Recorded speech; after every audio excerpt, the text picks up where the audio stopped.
Sa simula ng kwento, ay isang 6 na taong gulang na bata na nagngangalang Shuqing ang hindi sinasadyang nakakita ng kakaibang pangyayari kung saan may isang Diyos na nilalang ang nagbukas ng mga mata nito patungo sa mundo.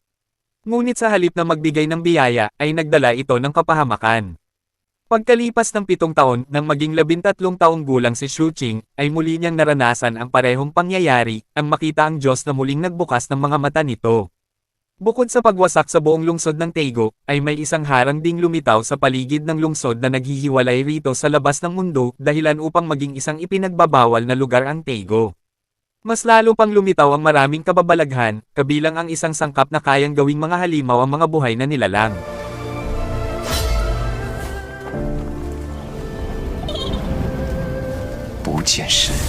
Sa loob ng ilang araw habang hinihintay na mawala ang harang, ay nagsimulang galugarin ni Shuqing ang buong lungsod ng Taego upang mabuhay.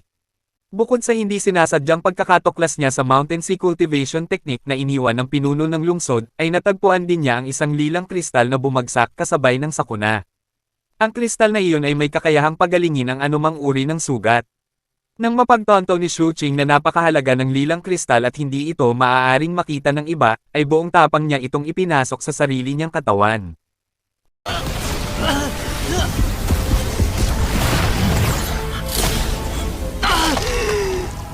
Hindi lamang tuluyang gumaling ang lahat ng kanyang sugat, nagkaroon din siya ng kaliwanagan tungkol sa mountain sea cultivation technique at matagumpay na nakapasok sa unang antas nito.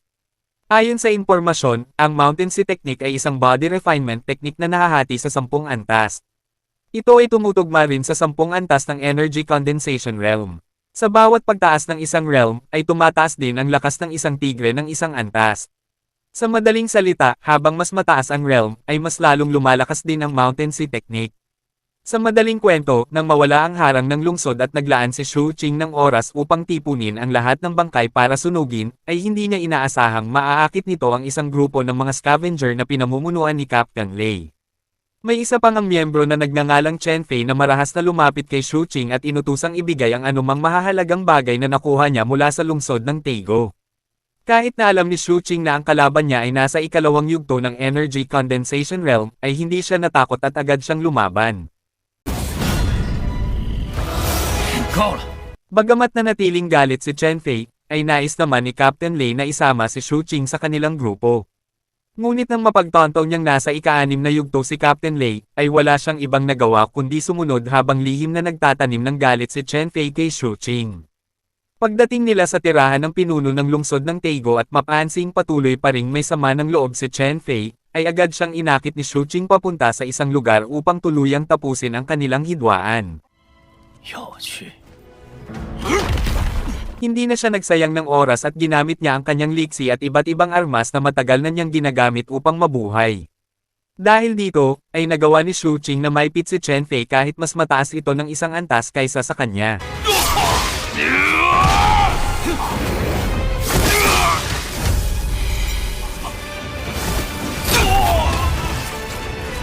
Nagsimulang matarante si Chen Fei at hindi niya maintindihan kung paano siya nagagawang supulan ng isang cultivator na nasa unang yugto, lamang ng energy condensation realm.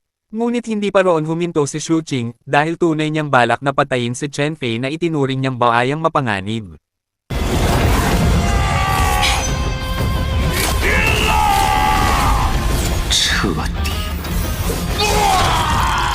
Kahit na nagmamakaawa si Chen Fei, sa kasamaang palad ay hindi siya pinakinggan ni Shuqing. Walang awa niya itong pinatay, at isinaksak pa ang ulo ng isang halimaw na ahas sa bibig nito upang walang makarinig sa kanyang pagkamatay ang ibang miyembro.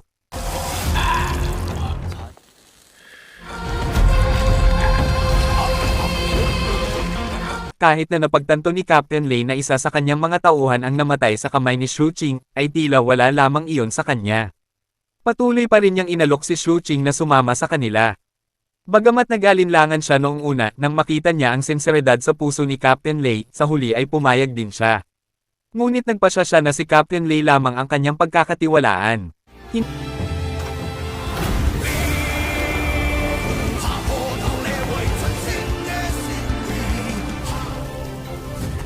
Hindi nagtagal, ay dinala ni Captain Lei si Shuqing sa isang lugar na tinatawag na scavenger camp.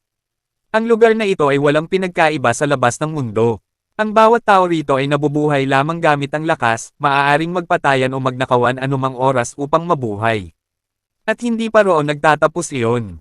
Dahil hindi basta-basta tumatanggap ng tao ang scavenger camp, kinailangan ni Shu Qing na sumali sa isang beast training, isang pagsubok kung saan kailangang harapin ng mga bagong miyembro ang mababangas na hayop. Nang dalhin ni Captain Lei si Shu Qing upang sumali rito, ay may isa ring babae na bagong aplikante. Ngunit biglang binago ni Mr. Bigot ang mga patakaran at inutusan silang harapin ang isang python na nasa ikalawang antas. Pagkatapos noon, ay nagsagawa sila ng bunutan gamit ang mga buto. Kung sino ang makakakuha ng simbolo ng ahas, ay siya ang unang lalaban. 头中猛的先上场。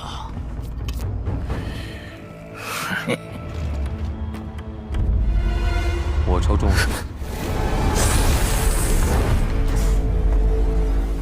Ngunit bigla, habang nag-aalala ang babae dahil siya dapat ang unang lalaban matapos makuha ang simbolo ng ahas, ay iniisip naman ng mga manunood na siguradong mamamatay si Shu Qing kapag hinarap nito ang isang second-level beast. Ngunit buong bangis na kumilos si Shu Qing at ginamit ang lahat ng karanasan niya sa buhay upang madaling mapatay ang halimaw na python.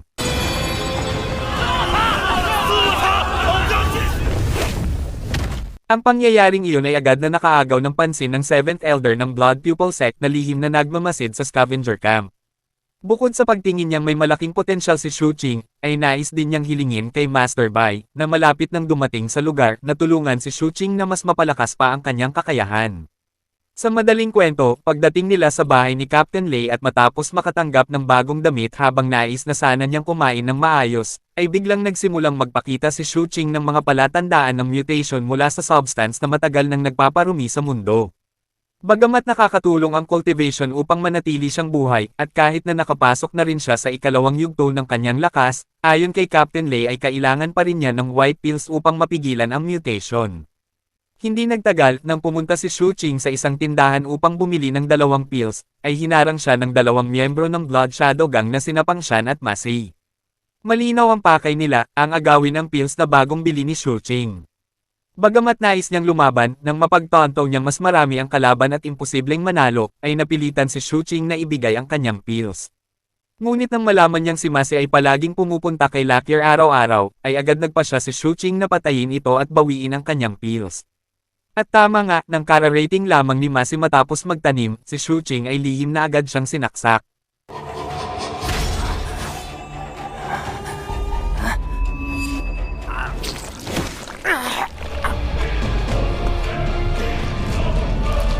Hindi pa roon nagtapos iyon, pinuntahan din ni Shu Qing si Pangshan.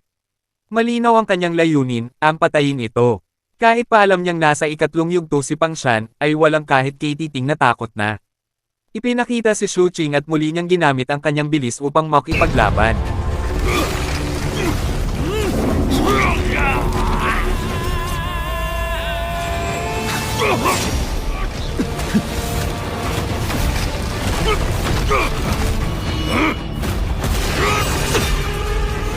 Sa gitna ng laban, ay tusong gumamit si Pangshan ng Scorpion Poison Mist, dahilan upang mapunta sa alanganin ang kalagayan ni Shu Qing. Ngunit nang maging kampante si Pangshan at isipin niyang tuluyan ng mamamatay si Shu Qing dahil sa lason ng alakdan, ay hindi na nito ginamit pa ang ikalawang lason upang ipagpatuloy ang pag-atake. Sa sandaling iyon, ay nag-react ang lilang kristal sa loob ng katawan ni Shu Qing at pinagaling ang lahat ng kanyang sugat, dahilan upang magkaroon siya ng pagkakataong tapusin ang kanyang kalaban.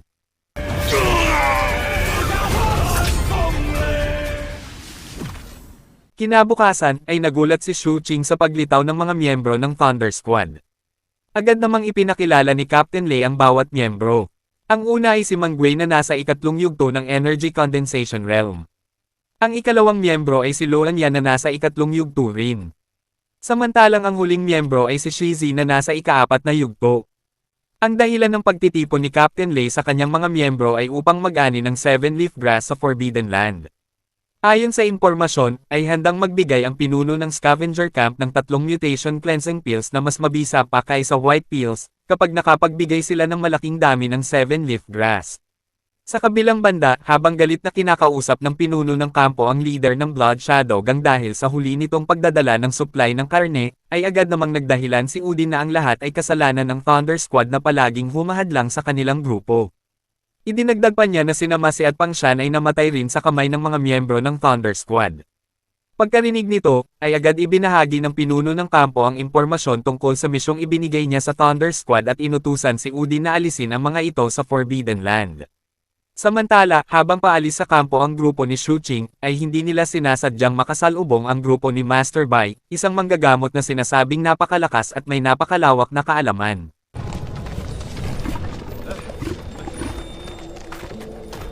走吧，小孩。 Pagdating nila sa lugar ng Forbidden Land, bukod sa pag-utos kay Shu Qing na tandaan ang lahat ng karanasang matututunan niya roon, ay binalaan din siya ni Captain Lei tungkol sa 3 bagay na dapat niyang pag-ingatan, mga bihirang hayop, pulang hamog, at isang kakaibang tinig ng pag-awit.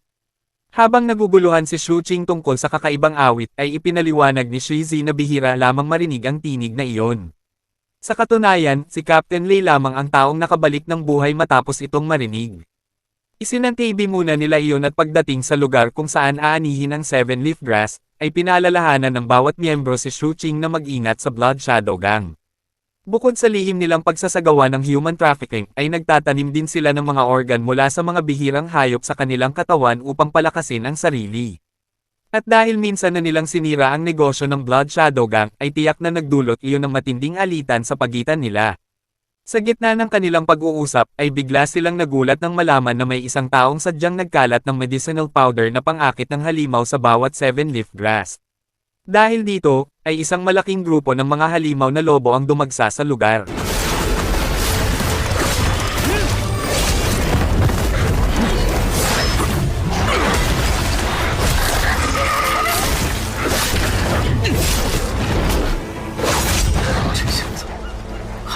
Nang mapagtonto ni Captain Lei na tila walang katapusan ang mga monster wolves, ay agad niyang inutusan sina Shizi at Luan Yan na dalhin si Shu Qing palabas ng lugar. Samantalang sila naman ni Mang Wei ang mananatili sa likuran upang harangin ang mga halimaw. Sa sandaling nabunyag na si Udin, ang leader ng Blood Shadow Gang, ang tunay na utak sa likod ng lahat ng ito, si Shu Qing at ang dalawa niyang kasama ay naipit sa isang dead end, dahilan upang muli silang mapilitang lumaban ng buong lakas. Nauwi pa ito sa pagkahulog ni Shu Qing sa isang bangin habang kaharap ang Wolf King.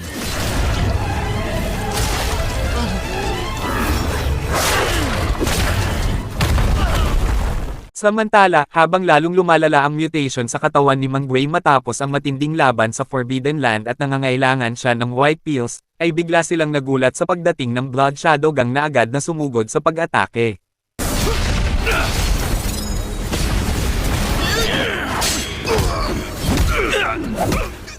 Dahil mas marami ang kalaban, ay malinaw na napunta sa alang-inang sitwasyon sina Mang Wei at Captain Lei. At sa mismong sandaling iyon, dahil sobrang lala na ng mutation sa katawan ni Mang Wei, ay tuluyan siyang nagbago at naging isang halimaw.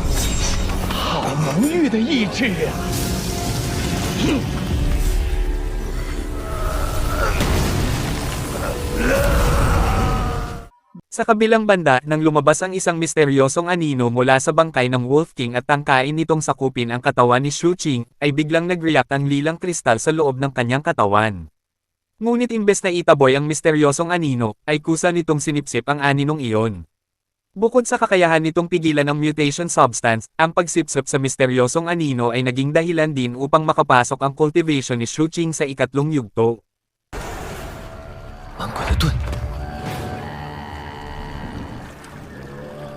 Samantala, nang mapagtonto ni Mang Wei na wala na siyang pag-asang mapanatili ang kanyang kamalayan at wala na rin siyang kakayahang iligtas si Captain Lei, ay buong desperado niyang sinunggaban ang isa sa mga kalaban at nagbalak na pasabugan ang sarili.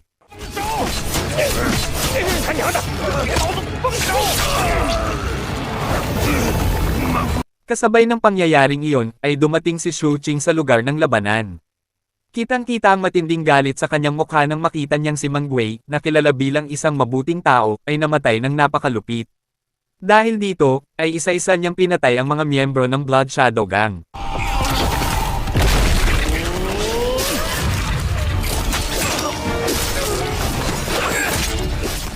At nang susubukan na sana ni Shu Qing na tulungan si Captain Lei, ay hinarang siya ng isang miyembrong nagngangalang Firecrow. Kahit pa nasa ikalimang yugto ang kanyang kalaban at isa itong spiritual cultivator, ay wala ni Kay Titing na takot na ipinakita si Shu Qing.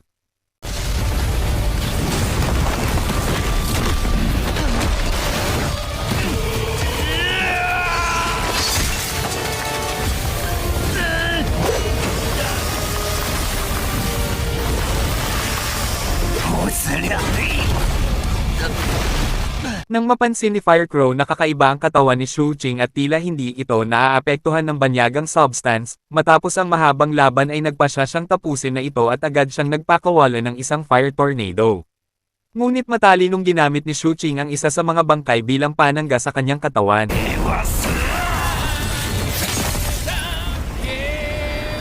At nang isipin ni Firecrow na patay na si Shu Qing, ay agad namang ginamit ni Shu Qing ang Scorpion Poison na dati niyang nakuha mula kay Pang Shan upang palakasin ang sarili at tuluyang patayin si Firecrow. Ang pagkamatay ng pinakamahusay niyang tauhan sa kamay ni Shu Qing ay malinaw na nagpasiklab ng matinding galit ni Udin. Agad siyang umatake ng buong bangis. Kahit mag-isa lamang ay malinaw na nangingibabaw si Udin. Sapagkat gaya ng naunang ipinaliwanag, ay gumagamit ang mga miyembro ng Blood Shadow Gang ng transplantasyon ng mga bihirang hayop upang palakasin ang kanilang katawan. At nang mawalan na ng lakas sina Shu Qing at Captain Lei upang ipagpatuloy pa ang laban, ay isang pulang hamog at kakaibang awitin ang biglang lumitaw sa lugar na iyon, dahilan upang parehong mataranta ang magkabilang panig. Sapagkat ayon sa mga kwento, ang kakaibang awit na iyon ay isang kababalaghang nagdadala ng kamatayan.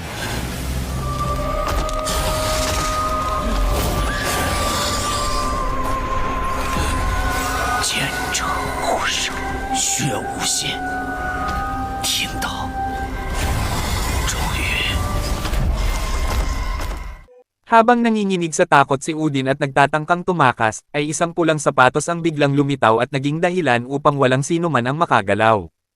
At walang anumang babala, ay diretsyong nilamon si Udin ng pulang hamog.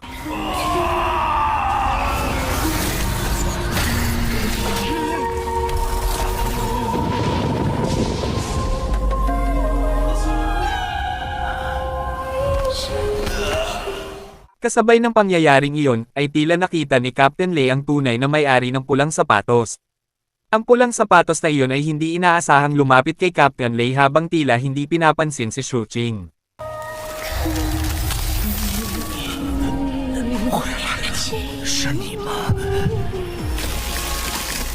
At doon nabunyag na ang babaeng nagngangalang Tao ay dating kasintahan ni Captain Lei noong nakaraan. Ngunit kung ano talaga ang nangyari at kung bakit siya naging nilalang ng kakaibang awit ay nananatiling isang misteryong hindi pa nalulutas.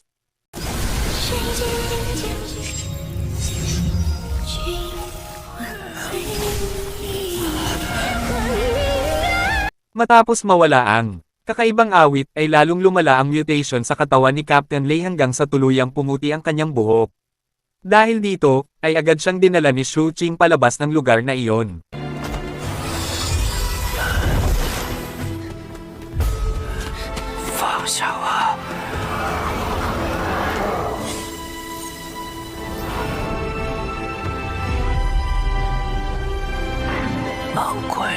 Samantala, habang nag-aalala sina Shizi at Luanya at nagbabalak bumalik sa Forbidden Land upang hanapin ang iba pa nilang kasama, ay bigla silang nagulat sa pagdating ni Shu Qing at Captain Lei. Bagamat nasawi si Mang Gui sa labanan, ay matagumpay naman nilang napatay ang lahat ng miyembro ng Blood Shadow Gang.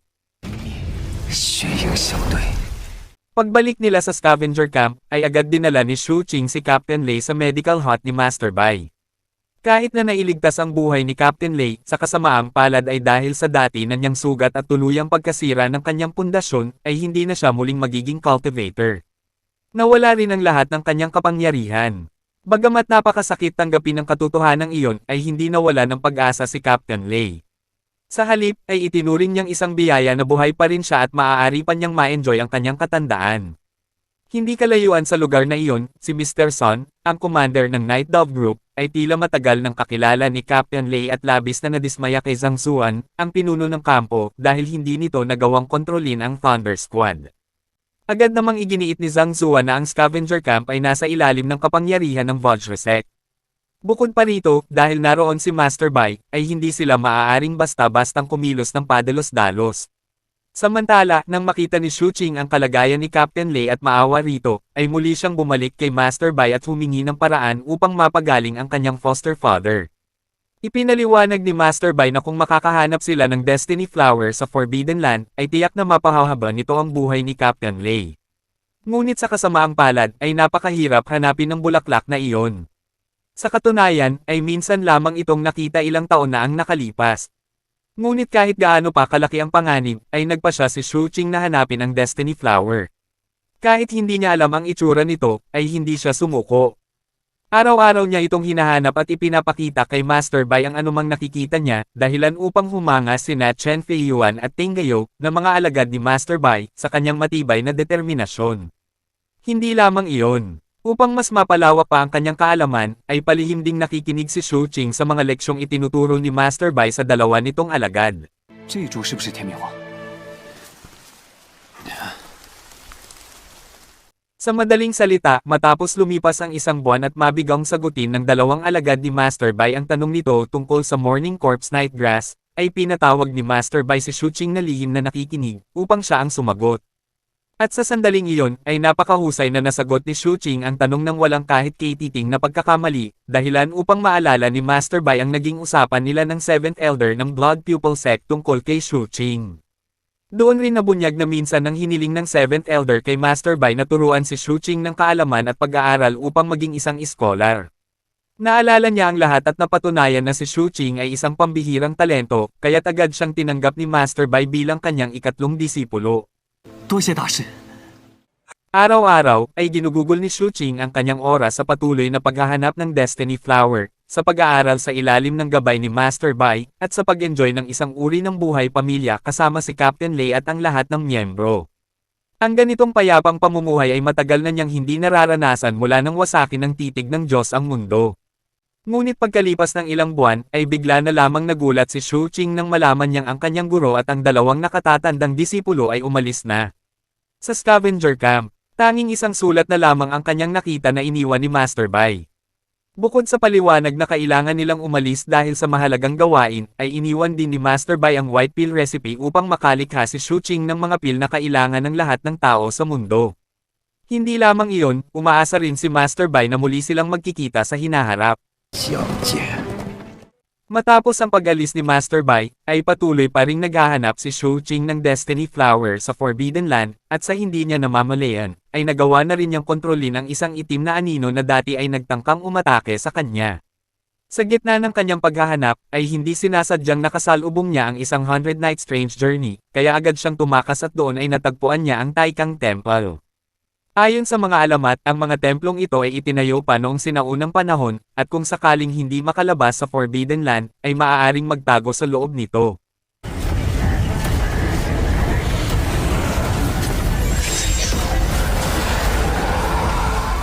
Hindi nagtagal, nang mahawakan ni Shu Qing ang isang bagay sa loob ng templo, ay hindi inaasahan na nakuha niya ang Sword Intent Inheritance ng Taikang Empire. Kasabay nito, ay biglang nagpakita ang isang halimaw na may ulo ng Buddha at sinubukang sirain ang barrier ng Taikang Temple. 诡异。 Ang pangyayaring iyon ay gumising sa isang Eternal Guardian ng Taikang Temple, isang tagapangalaga na umiiral upang protektahan ang banal na templo laban sa mga halimaw. At nang ilabas nito ang kanyang Sword Intent, ay hindi sinasadyang nagreaktibo ang kaparehong Sword Intent Inheritance sa loob ni Shu Qing, na tumulong sa kanya upang maunawaan ang bagong kapangyarihang kanyang nakuha.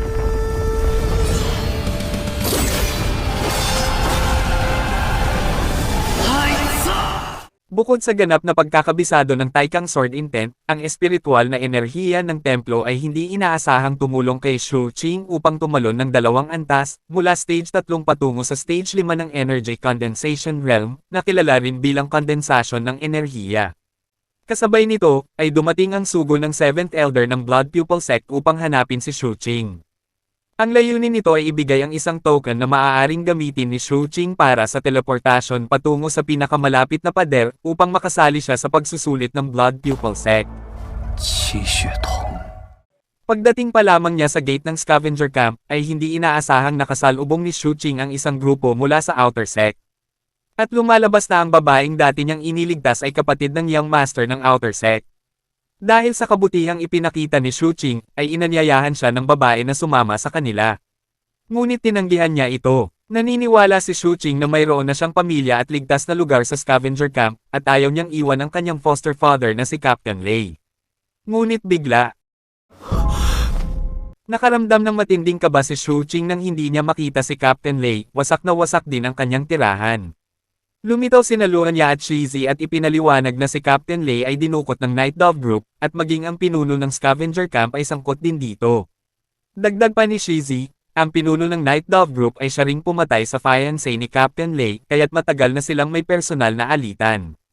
Kahit sinubukan nilang iligtas si Captain Lei, ay hindi sapat ang kanilang lakas. Higit pa rito, ang kalaban ay nakakuha rin ang suporta ng Vajrasek.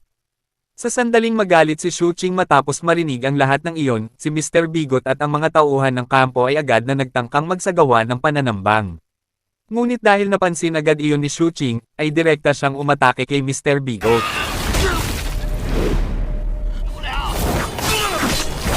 吃的，连个小孩都解决不了。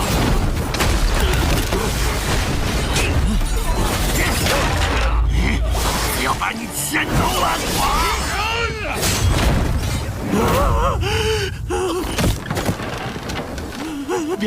别管了！ Kahit pa nagmakaawa si Mr. Bigot at ipinaliwanag na ang lahat ay plano ni Mr. Son, at maging si Captain Lei ay dinala na sa lugar ng pinuno ng kampo, ay hindi siya pinakinggan ni Shu Qing at agad niyang pinatay ito. Sa kabilang banda, ay ipinahayag ni Mr. Son na nagtagumpay siyang gamitin ang isang forbidden technique upang magpanggap na patay noong tangkain ni Captain Lei na isakripisyo ang lahat ng kanyang cultivation para patayin siya. Naalala rin ni Mr. Son kung paano niya ginawang artifact nourishment si Tao Hong, ang dating kasintahan ni Captain Lei. At hindi pa roon nagtapos iyon.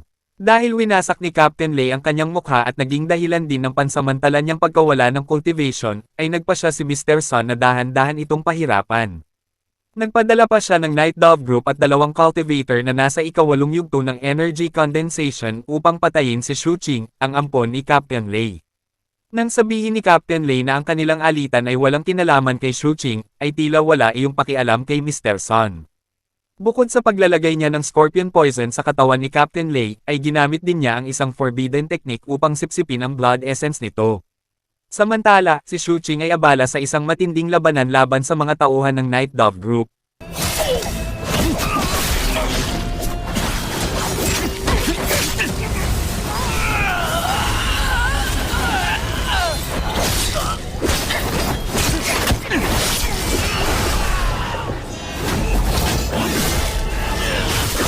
Habang pinapanood ang laban at napapansing nasa stage 5 lamang si Shu Qing ngunit kakaiba ang pagdaloy ng kanyang enerhiya, ay agad na inutusan ng Vice Commander ng Night Dove Group ang pinuno ng Vajrasek na isang spiritual master, na kumilos.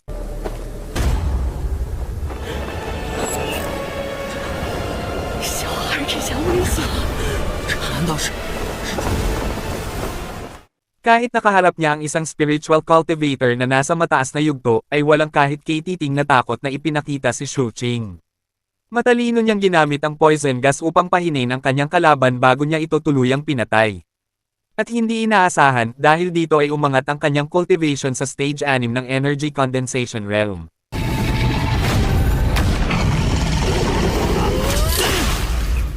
Nang mapansin ng Vice Commander na wala ng poison gas si Shu Qing, ay naging sobrang kampante ito dahil nasa ika-8 yugto siya at nagawa pa nitong gipitin si Shu Qing sa simula ng laban. Ngunit dahil sa matinding determinasyon at hindi pagsuko ni Shu Qing, ay nabaligtad niya ang sitwasyon na tuluyang pinatay ang Vice Commander gamit ang sarili nitong sandata. Sa madaling salita, matapos niyang mabasag ang depensa ng mga kalaban at makarating sa bakuran ng pinuno ng kampo, ay labis na nasaktan si Shu Qing nang makita ang miserableng kalagayan ni Captain Lei.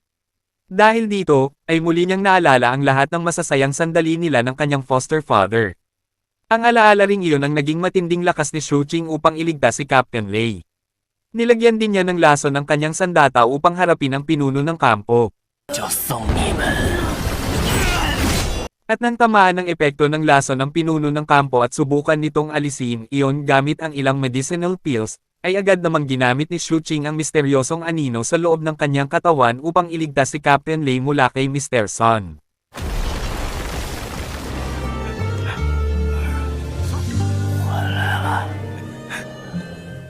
Sa madaling salita, matapos niyang ipagkatiwala sina Captain Lei kina Luanya at Shizi upang dalhin sa ligtas na lugar, at muling maalala ang lahat ng pinagsamahan nila, ay tuluyan nang nagpasya si Shu Qing na patayin si Mr. Sun.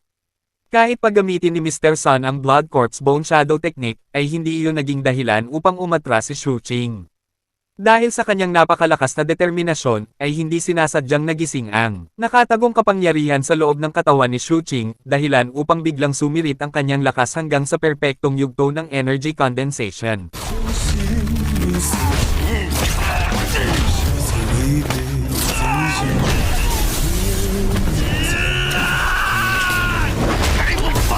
Paulit-ulit niyang inalala ang bawat salitang sinabi ni Captain Lei, habang nauunawaan niyang napakalungkot ng naging buhay nito.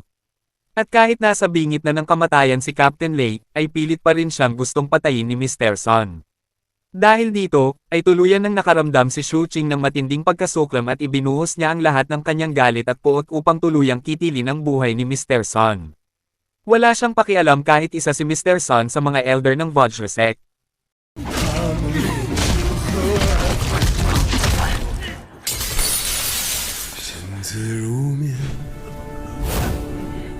Nang mapansin ng pinuno ng kampo na nanghihina na si Shu Qing matapos gumamit ng napakalaking lakas upang patayin si Mr. Sun, ay bigla itong sumugod sa pag-atake.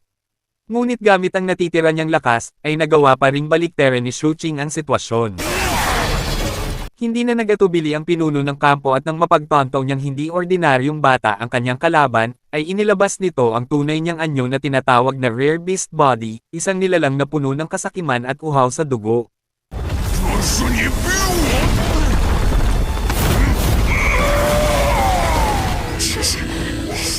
Sa gitna ng mapanganib na sitwasyon, ay hindi na rin nagpigil si Shu Qing. Agad niyang tinawag ang Taikang Sword Intent upang tapusin ang labanan at iligtas ang lahat ng scavenger na balak gawing artifact nourishment ng Vajra Sect.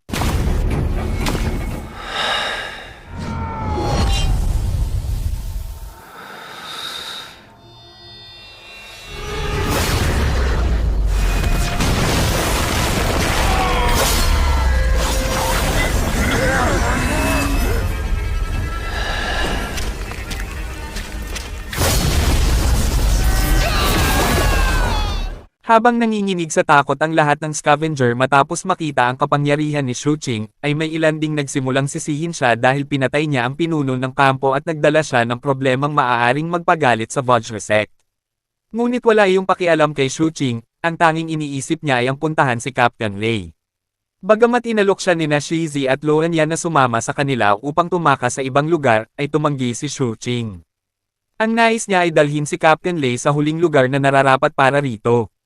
Higit pa roon, ay siya na ngayon ang pangunahing target ng Vajra Sect.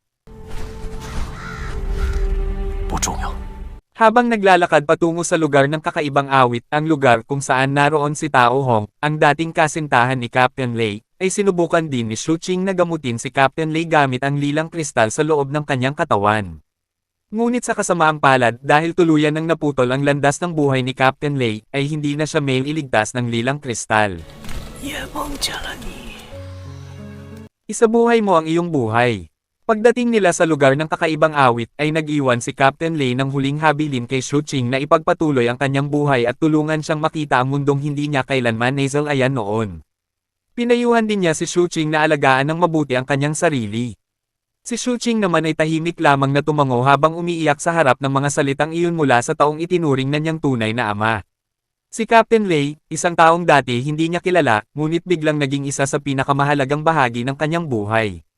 Sa huli, ay doon niya tuluyang binawian ng hininga sa lugar na itinuring niyang tahanan ng kanyang minamahal.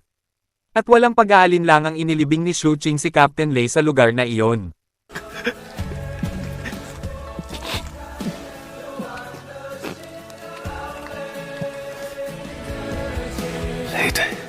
Sa madaling salita, sa Vajra Sect, ang ninuno ng sekta na nasa unang yugto ng Foundation Establishment Realm ay nag-utos kina Elder Chen at Elder Li, na kapwa nasa ikasyam na antas ng Energy Condensation Realm, na hanapin ang kinaroroonan ni Shu Qing. Nagbigay pa siya ng Flying Talisman at Tracking Talisman upang mas mapadali ang kanilang misyon. Kapag natagpuan nila ang kanilang target, ay personal na kikilos ang ninuno ng sekta upang patayin ito. Samantala, kahit na nabigo si Shu Qing na lumikha ng White Pill, ay nagtagumpay naman siyang makagawa ng Black Pill na may kakayahang magpasimula ng mutation. Pagkatapos nito, ay nagpasya siyang magtungo sa Blood Pupil Sect upang magkaroon ng sapat na lakas na haharap sa Vajra Sect. Hindi nagtagal, habang papunta si Shu Qing sa teleportation wall, ay natunton nina Elder Chen at Elder Li ang kanyang lokasyon at agad siyang inatake. Nang mapagtonto niyang napakalalakas ng dalawang kalaban, ay agad niyang ginamit ang Black Pill upang lumikha ng pagkakataong makatakas at tumungo sa lungsod ng Taego. 先禀告老祖， Sa madaling salita, nang maunawaan niyang hindi sapat ang kanyang kasalukuyang lakas upang harapin ang dalawang humahabol sa kanya, ay sa pilitin niyang pinili na pataasin ang kanyang cultivation. Bagamat ang espiritual na enerhiya sa lugar na iyon ay lubusan ng nahaluan ng banyagang sangkap, sa kabutihang palad dahil sa itim na anino sa loob ng kanyang katawan, ay nagawa ni Shu Qing na linisin ang espiritual na enerhiya at matagumpay na makapasok sa ikapitong antas ng Energy Condensation Realm. 回影大彻，意志完全消失。 Habang patuloy pa ring hinahanap ni Elder Li ang kanyang kinaroroonan, ay bigla siyang sinalakay ni Shu Qing sa pamamagitan ng isang sorpresang pag-atake. Bagamat lubhang kumpiyansa si Elder Li na kaya niyang talunin si Shu Qing na nasa ikapitong antas lamang, sa kasamaang palad ay si Shu Qing ang tuluyang kumontrol sa takbo ng labanan at walang awang pinatay siya. Kasabay nito, nang makita niyang nagpakita na rin ang ninuno ng Vajra Sect, ay nagpasya si Shu Qing na huwag itong harapin ng direkta. Sa halip, ay inakit niya ito patungo sa Forbidden Land upang magamit laban dito ang banyagang sangkap at iba't ibang kababalaghan sa lugar.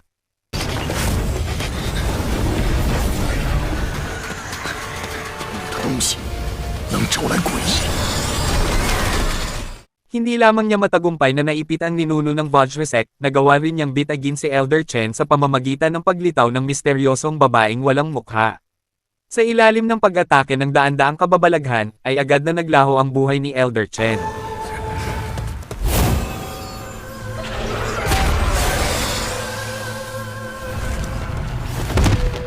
Habang abala ang ninuno ng Vajra Sect sa pagharap sa daan-daang kababalaghan, ay ginamit naman ni Shu Qing ang Flying Talisman na nakuha niya mula kay Elder Chen upang umalis sa lugar at magtungo sa Vajra Sect. Pagdating doon, ay matagumpay siyang nakapasok ng palihim at ninakaw ang ilang mahahalagang kayamanan mula sa Treasure Pavilion. Hindi lamang iyon, sinunog pa niya ang lugar upang magdulot ng kaguluhan. Pagkatapos, ay ginamit niya ang Taikang Sword Technique upang wasakin ang Mountain Gate ng Vajra Sect. Bagamat sinubukan ng Sect Master na harangin ang pag-atake, wala itong nagawa. Kinabukasan, habang inaalala ang huling habilin ni Captain Lei na makita ang mas malawak na mundo, ay nagtungo si Shu Qing sa teleportation wall na patungo sa Blood Pupil Sect. Pagdating niya sa tarangkahan at maipakita ang kanyang token, ay kaagad siyang pinayagang pumasok sa Seventh Peak City at tumungo sa lugar ng pagsusulit. Bukod sa kawalan ng banyagang sangkap sa lugar na iyon, ay napakaayos rin ang kapaligiran at lubhang naiiba kumpara sa scavenger camp. Sa ilalim ng pangangasiwa ng isang purple-robed steward, ay isa-isang sumailalim sa pagsusuri ang mga bagong disipulo gamit ang isang monument stone upang masukat ang antas ng banyagang sangkap sa kanilang katawan. Ngunit nang si Shu Qing na ang sumulong, ay isang nakakagulat na pangyayari ang biglang naganap. Para bang muli niyang naramdaman ang aura ng Diyos na minsang sumire sa buong mundo. 神灵气息， Kalaunan ay nabunyag na ang aura ng Diyos na iyon ay nagmumula sa dugo ng isang banal na nilalang na nakasilyo sa loob ng Monument Stone. Sadyang inihanda iyon ng Peak Lord ng 7th Peak upang subukan ang determinasyon at kalooban ni Shu Qing. Ngunit dahil nasaksihan na ni Shu Qing ang pagkawasak ng mundo dulot ng titig ng Diyos, at ang kaharap niya ngayon ay isa lamang bakas ng enerhiya ng Diyos, ay malinaw na hindi nagpakita si Shu Qing ng kahit katiting na takot. Sa halip, ay nagpasya siyang hinding-hindi kailanman yuyuko sa mga Diyos.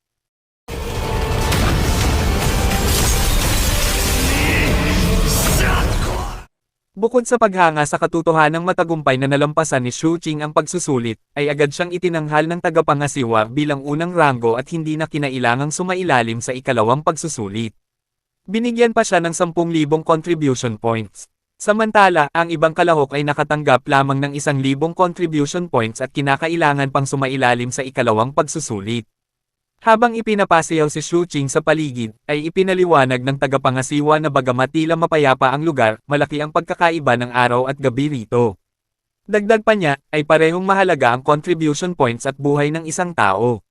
Kasabay nito, nang dumating sina Zhou Qingpeng, Su Qiwei, at Li Zaimei matapos matagumpay na makapasa sa ikalawang pagsusulit, ay ibinigay ng tagapangasiwa kay Shu Qing ang Si Transformation Scripture upang pag-aralan niya sa hinaharap. Nagpatuloy ang tagapangasiwa sa pagpapaliwanag na dahil kontrolado ng 7th Peak ang pinakamalaking pantalan sa Nanhuang Continent, ang mga Spirit Bolt ang nagsisilbing susi sa cultivation ng mga disipulo ng 7th Peak. Ang bawat isa ay nagkakahalaga ng 100 Spirit Stones o katumbas ng 100,000 contribution points. Habang bumibili si Zhou Qingpeng ng isang Spirit Bolt gamit ang Spirit Banknotes na nagmula sa 2nd Peak, ay bumili rin si Shu Qing ng sarili niyang Spirit Bolt gamit ang Spirit Stones na dati niyang nakuha mula sa pagnanakaw sa Vajra Sect. 不凶死！时辰不早了，都下山去吧，前去报道。上面还有你们的信息和贡献点，法州有对应的泊位。 Hindi nagtagal, nang tuluyang dumilim ang paligid, ay napatunayan ni Shu Qing ang sinabi ng tagapangasiwa. Ang buong lugar ay naging isang madugong larangan kung saan ang mga disipulo ay walang habas na nagpapatayan upang maagaw ang contribution points ng isa't isa. Pagkatapos ng lahat, ang contribution points ay maituturing na isa sa pinakamahalagang kayamanan para mabuhay sa lugar na iyon. Habang naglalakad si Shu Qing sa Banquan Street, ay nakita niya ang isang babaeng nagngangalang Zoolo na hinahabol dahil sa pagnanakaw. Sadyang binati siya ng babae, dahilan upang pati ang mga humahabol dito ay itoon din ang kanilang pansin kay Shu Qing. Ngunit hindi natakot si Shu Qing, isa-isa niyang pinatay ang mga ito.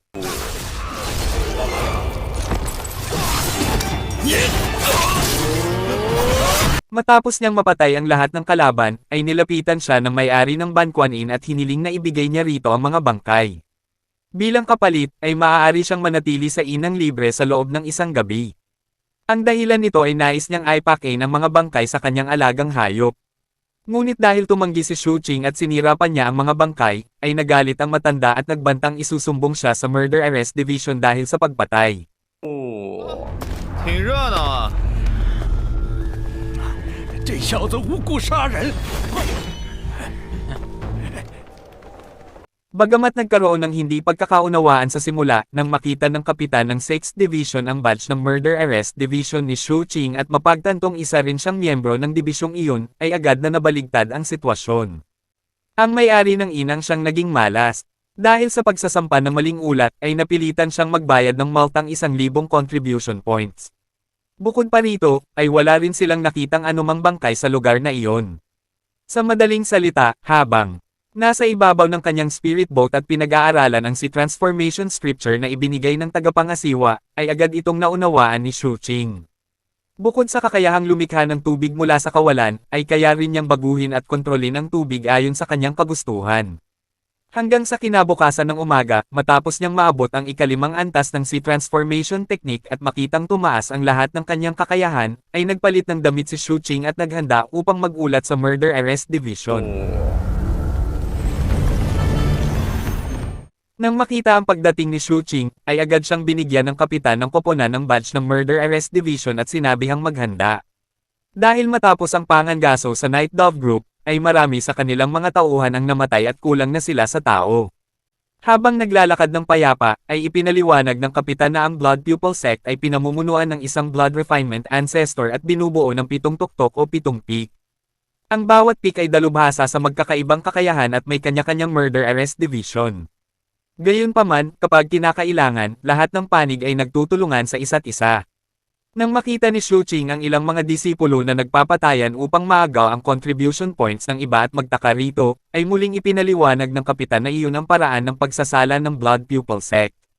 Sa katunayan, ay wala silang pakialam sa mga alitan ng mga disipulo. Ang mahalaga lamang sa kanila ay makapagpalaki ng mga disipulong makakaabot sa Foundation Establishment Realm.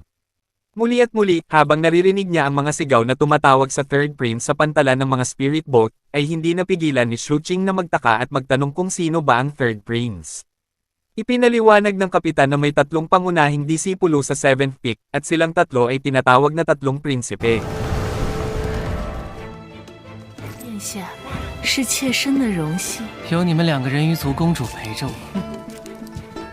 Habang ang third prince, ang princess, at ang mermaid prince ay namamahagi ng mga nakuha nila mula sa kanilang paglalakbay sa mga disipulo ng 7th peak, ay inanyayahan naman ng kapitan si Shu Qing na maglibot pa at pinayuhan siyang madalas na bantayan ang pantalan. Dahil madalas itong puntahan ng mga miyembro ng Night Dove Group. Kasabay nito, ay hindi sinasadyang nakita ni Shu Qing ang babaeng minsang nangloko sa kanya noon, kaya agad siyang naghagis ng mansanas upang pigilan ito. Sa takot, ay agad na ibinigay ni Zoolo ang impormasyon tungkol sa isang miyembro ng Night Dove Group na nagngangalang Qing Yanzi. Pagkarinig nito, ay sinadya ni Shu Qing na ihagis sa kanya ang isang spirit coin na may nakatagong lason at sinabi niyang bibigyan niya ito ng 3 araw upang makapagbigay ng mas detalyadong impormasyon kapalit ng antidote. Hindi nagtagal, ay ipinakilala ng kapitan si Shu Qing kay Zhang San mula sa Transportation Division. Kilala si Zhang San bilang isang napakahusay na tagalikha ng mga spirit boat. Pagkatapos nito, ay nagbigay siya kay Shu Qing ng flying finfish bilang regalo upang mapahusay ang kanyang spirit boat. Ang kailangan na lamang ni Shu Qing ay hanapin ang iba pang materyales na nakatala sa Jade Sleep. Pagsapit ng gabi, ay ipinagpatuloy ni Shu Qing ang pagsasanay sa Sea Transformation Scripture at nangakong maaabot niya ang ika-8 antas nito. Kapag nagawa niya iyon, ay makokontrol niya ang spiritual nature ng tubig at magkakaroon siya ng isang natatanging kakayahan na tinatawag na Forbidden Sea Dragon Whale. Ngunit dahil nangangailangan siya ng mas maraming spirit stones, ay nagpasya siyang manghuli ng mga wanted criminals upang makuha ang mga gantimpala. Sa madaling salita, matapos niyang isa-isang patayin ang mga wanted criminals at makuha ang kanilang mga gantimpalang spirit stones, ay ipinagpatuloy niya ang kanyang cultivation sa Sea Transformation Scripture. At sa loob lamang ng maikling panahon, sa tulong ng kanyang 7th level Dharma body, ay matagumpay niyang naunawaan ang spiritual technique na Forbidden Sea Dragon Whale. 不知是谁有如此天赋？是静海龙晶。静海龙晶，快看！ Katatapos pa lamang niyang makamit ang bagong pag-unlad at mapagtantong 3 araw na ang lumipas nang walang balita mula kay Zoolo, nang magpasya siyang sugurin si Qing Yanzi na nagtatangkang magtago sa Ban Quan Inn. Nang mapansin niyang ang katawan ni Qing Yanzi ay may parehong amoy ng lason na dati niyang inilagay sa spirit coin ni Zoolo, ay agad niya itong inutusang hanapin ang babae. Ngunit bago pa sila makaalis sa lugar, ay nainas na naman ang may-ari ng inn sa mga ginagawa ni Shu Qing. Pagkatapos ng lahat, ay palagi na lamang itong pumapatay ng mga tao sa harap ng kanyang inn. At sa pagkakataong ito, ay walang sabing inilabas ng matanda ang kanyang rare beast body na nasa perpektong yugto ng energy condensation realm upang patayin si Shu Qing. Ngunit bago pa man magsimula ang labanan, ay bigla na lamang naglabas si Shu Qing ng mga spirit coin bilang bayad sa 2 araw na pananatili sa inn. Sa ganoong paraan, ay maituturing siyang lehitimong panauhin ng Ban Quan Inn at hindi lumalabag sa anumang patakaran. Bagamat napilitan ang matanda na tanggapin iyon, ay hindi niya alam na lahat ng spirit coin na ibinigay ni Shu Qing ay nabalutan na ng lason. Samantala, matapos makarating sa tirahan ni Qing Yanzi upang hanapin si Zoolo, ay nahulog si Shu Qing sa isang bitag. Sa tulong ng iba't ibang talisman na inihanda sa lugar, ay nagawang pataasin ni Qing Yanzi ang kanyang lakas at ilabas ang kanyang rare beast body sa ika-9 na antas ng energy condensation realm, dahilan upang hindi na maiwasan ang isang matinding labanan.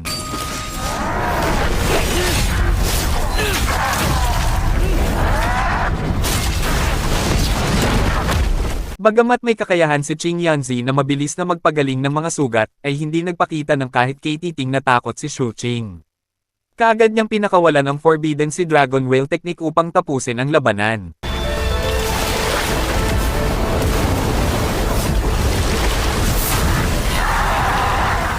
Matapos malutas ang problema at maibigay ni Shu Qing ang antidote kay Zoolo, ay agad namang ibinigay ni Zoolo ang impormasyon tungkol sa lihim na himpilan ng Night Dove Group.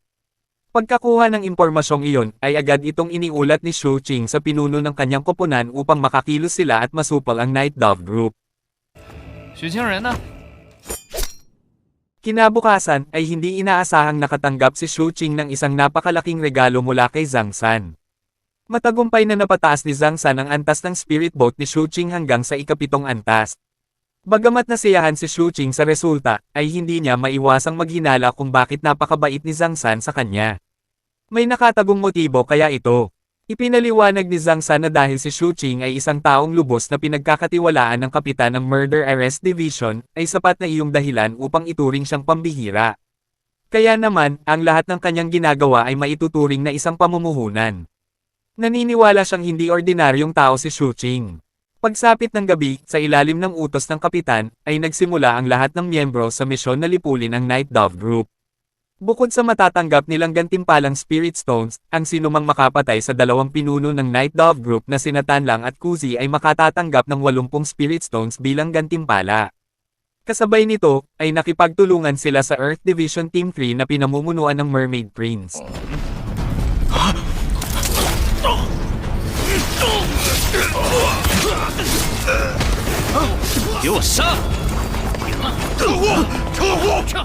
Nang akalain ng lahat na tapos na ang misyon at matagumpay nang napasuko ng kapitan si Tanlang, ay napansin ni Xu Qing na si Kuzi ay nagpapanggap lamang na patay. Dahil dito, ay hindi na nag-aksaya ng oras si Kuzi at agad na pinakawalan ang kanyang Black Python technique. Ngunit madali lamang itong naharang ni Xu Qing gamit ang kanyang Water Spiritual Technique. Kasabay nito, nang tangkain ng Mermaid Prince na kunin ang ulo ni Kuzi para sa sarili niyang gantimpala, ay hindi ito pinansin ni Xu Qing. Sa halip, ay mabilis siyang kumilos at muling umatake. Sa isang iglap, ay pinugutan niya ng ulo si Kuzi. Nang magalit ang Mermaid Prince at handa ng pakawalan ni Xu Qing ang kanyang itim na anino upang patayin ito, ay biglang namagitan ng kapitan ng koponan upang pigilan ang alitan. Nang mapagtonto ng Mermaid Prince na dehado siya sa bilang, ay wala siyang nagawa kundi ang umalis ng labis ang sama ng loob. Makalipas ang ilang sandali, habang nag-iisang nilalamon ni Xu Qing ang kalungkutan at inaalala ang lahat ng taong iniwan na siya, ay bigla siyang nilapitan ng matabang lalaki. Sa simula, ay tila normal lamang ang kilos nito. Inanyayahan pa nito si Xu Qing na uminom ng alak at magkwentuhan tungkol sa nakaraan. Ngunit ang totoo, ay nakatanggap pala ito ng misyon na patayin si Xu Qing gamit ang lason. Sa kabutihang palad, ay matagal nang nahalata ni Xu Qing ang balak nito at agad siyang nagsagawa ng biglaang pag-atake. Nang magbago ang matabang lalaki sa kanyang anyong halimaw upang makatakas at pagsisihan ang pagtanggap sa misyong iyon, ay wala nang pakialam si Xu Qing. Direkta niyang tinapos ang buhay nito.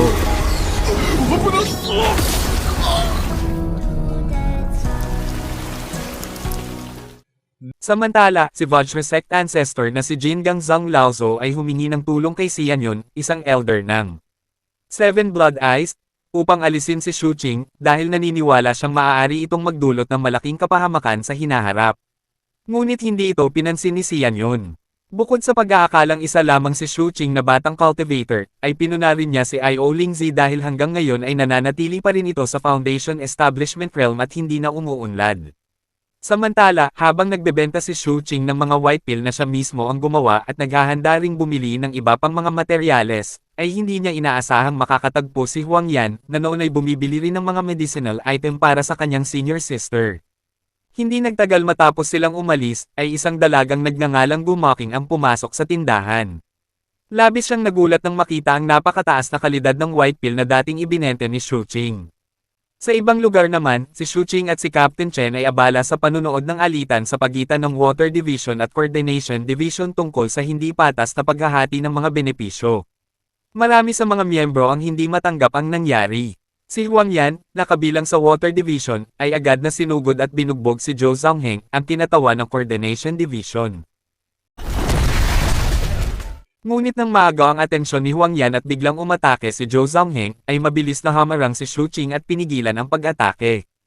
Kasabay nito, ay agad din niyang pinatigil ang sigalot sa pagitan ng dalawang dibisyon. Sa pagkakataong iyon, ay nagpakita si Executor Li. Bukod sa pagpapataw ng parusa sa dalawang dibisyon sa pamamagitan ng pagbabawas ng kanilang sahod sa loob ng 3 buwan, ay isinama rin niya si Zhou Zhongheng upang humarap sa mga elder ng sekta. Matapos maayos ang problema, ay nagpasalamat si Huang Yan kay Xu Qing. Sa labis na pasasalamat, ay hindi lamang siya nagpasalamat sa salita. Hindi inaasahang nagtungo pa siya sa spirit boat ni Xu Qing at nagdala ng ilang regalo bilang tanda ng kanyang pasasalamat. Sa madaling salita, matapos ang pagkikita at pagkakakilanlan nilang iyon, ay halos araw-araw nang dinadalaw ni Huang Yan si Xu Qing upang yayain itong uminom ng alak. Dahil dito, ay lalo pang tumibay ang kanilang pagkakaibigan. Maging si Shuqing ay kusang nagluluto ng pagkain para sa kanyang bagong kaibigan. 关的话，我再请你喝。 Kinabukasan, nang tangkain ni Shuqing na ibenta ang mga bagay na nakuha niya mula sa Vajra-sect, ay bigla siyang tinanggihan ng may-ari ng tindahan. Ang dahilan ay nakapagsumit na raw ang Vajra-sect ng ulat sa 6th Peak tungkol sa pagnanakaw na nangyari sa kanilang sekta. Sa sandaling iyon, ay inakala ni Shuqing na nahulog siya sa isang bitag at nakipagsabuatan na ang Vajra-sect sa 6th Peak. Ngunit agad na nagsalita si Huang Yan, mariin niyang sinabi na ang mga bagay na nais ibenta ni Shuqing ay pag-aari niya at mga Reg Along ibibigay niya sa kanyang senior sister. Sa halip na tanggapin ang paliwanag na iyon, ay iginiit ng may-ari ng tindahan na dapat isuko ni Shuqing ang lahat ng umano'y ninakaw na gamit at magbayad pa ng doble bilang kabayaran upang matapos ang usapin. Habang umiinit ang pagtatalo, ay biglang pumasok sa silid ang Mermaid Prince. Layunin niyang dakpin at dalhin sina Shuqing at Huang Yan. Sa kabutihang palad, ay dumating sa tamang oras ang senior sister ni Huang Yan na kilala rin bilang ang second princess.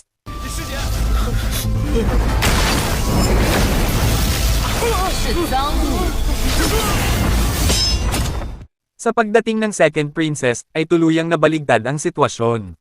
Hindi lamang nawala ng magawa ang Mermaid Prince, kundi agad ding yumuko at humingi ng paumanhin ang may-ari ng tindahan. Higit pa rito, ay inutusan ng second princess ang may-ari ng tindahan na ipaabot sa Vajra-sect ang utos na humingi sila ng paumanhin. Kung hindi nila iyon gagawin, ay personal niyang wawasakin ang buong sekta. Habang sinusundan ni Shuqing ang second princess palabas ng silid, ay lihim na naglagay ng marka sa kanyang katawan ang Mermaid Prince. Bagamat napansin ito ni Shuqing at nagawa niyang pigilan ang marka gamit ang kanyang itim na anino, ay hindi niya ito agad inalis. Sa halip, ay nagpasya siyang hintayin ang tamang pagkakataon upang patayin ang prinsipe. Samantala, bilang pagsunod sa utos ng second princess, ay ibinigay ng ninuno ng Vajra-sect ang lahat ng kayamanan na nasa kanyang pagmamay-ari. Pagkatapos nito, ay nagpasya siyang tumakas ng napakalayo upang makaiwas sa kapahamakan. Kasabay nito, matapos makatanggap ng ulat mula kay Zoolo na ang Mermaid Prince ay palaging umaalis ng mag-isa tuwing gabi, ay agad na nagpasya si Shuqing na tapusin na ang buhay nito. Sa madaling salita, habang pinahihirapan ng Mermaid Prince ang isang tao upang ilabas ang kanyang galit sa lahing tao, na umano'y umagaw ng mga kayamanan ng lahing Serena, at matapos pa itong walang awang patayin, ay bigla na lamang dumating si Shuqing.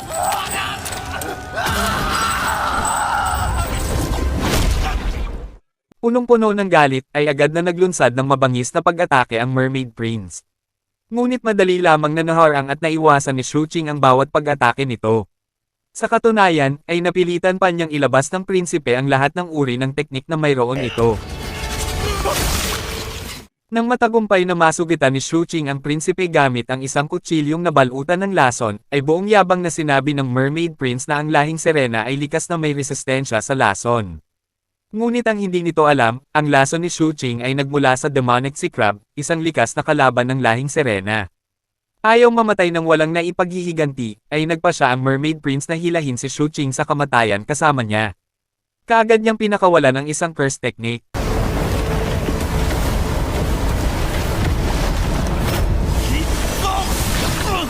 Ngunit hindi natin nagsi-Shuqing sa harap ng naturang pag-atake, agad niyang ginamit ang Forbidden Sea Dragon Whale technique upang harangin ito. Nang tangkain ng Mermaid Prince na humingi ng tulong, ay mabilis siyang ikinulong ni Shuqing gamit ang kanyang itim na anino at tuluyang kitlin ang kanyang buhay.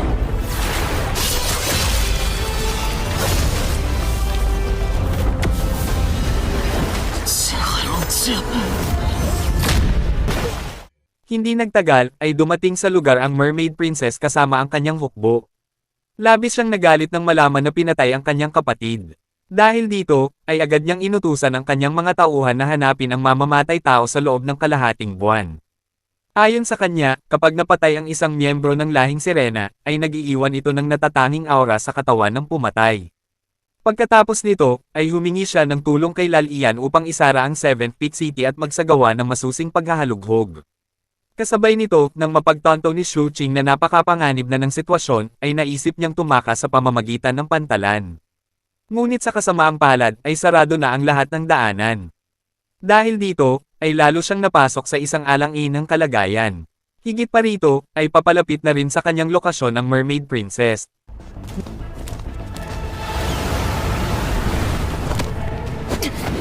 Lumabas na nakaligtas si Shu Qing dahil sa tulong ni Zhou Qingpeng na nagsuhol sa mga bantay ng pantalan upang makalusot siya. Isinantibi muna niya ang bagay na iyon at nagpa siyang magtungo sa Lizard Island upang hanapin ang balat ng Sea Lizard ayon sa payo ni Zhang San. Habang nasa biyahe, ay hindi sinasadyang sinuri ni Shu Qing ang storage bag na nakuha niya. Doon niya natuklasan na ang Mermaid Talisman at ang kahon na pag-aari ng prinsipe ay halos kapareho ng mga gamit na dating nakita niya kay Masi. Bigla namang sumulpot ang isang halimaw na tinatawag na Spirit Devouring Plant, isa sa mga mabagsik na halimaw ng dagat. Sa kabutihang palad, gamit ang kanyang foreign substance pill, ay matagumpay itong naitaboy ni Shu Qing. Kasabay nito, sina Zhou Zongheng at ang kanyang senior na si Ding Zhou ay nakaranas din ng katulad na sitwasyon. Ngunit dahil mas mataas ang antas ng kanilang Spirit Boat, ay nagawa nilang magtagal at maghintay na lamang ng saklolo.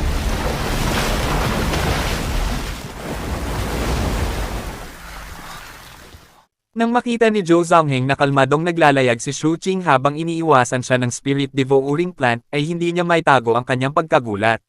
Samantala, si Ding Zhou naman ay tila namangha sa kagwapuhan ni Shu Qing at nagtanong kung paano niya nagawang harapin ang Spirit Devouring Plant. Hindi siya pinansin ni Shu Qing. Nang maglunsad ng pag-atake si Zhou Zongheng, ay madali lamang itong naharang ni Shu Qing gamit ang Forbidden Sea Dragon Whale Technique. Hindi lamang iyon, tuluyan pa niyang pinatay ang Spirit Devouring Plant.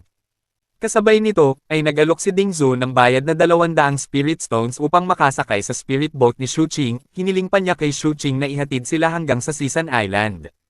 Nang mapagtanto niyang magkapareho lamang ang kanilang direksyon, ay pumayag si Shu Qing. 你不会上你的船，师姐，师姐。 Habang naglalakbay at nagkakakilala sila sa isa't isa, ay patuloy na sinusubukan ni Ding Zhou na mapalapit kay Shu Qing. Labis pa itong maalaga at mapagmalasakit sa kanya. Dahil dito, ay kitang-kita ang pagseselos ni Zhou Zongheng. Ngunit sa kalagitnaan ng kanilang paglalakbay, ay biglang naging mabigat at nakakatakot ang kapaligiran. Maraming kakaibang nilalang ang nagsimulang lumitaw mula sa kailaliman ng dagat.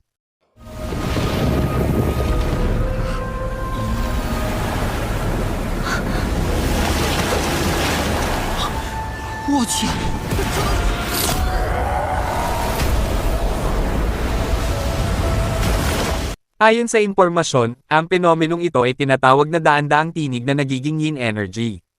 Kasabay ng pangyayaring iyon, ay bigla namang nakakita si Shu Qing ng isang ilusyon tungkol sa isang ibon. Ngunit bago pa niya ito mapag-isipan ng mas malalim, ay biglang nagpakita ang karwaheng gintong araw.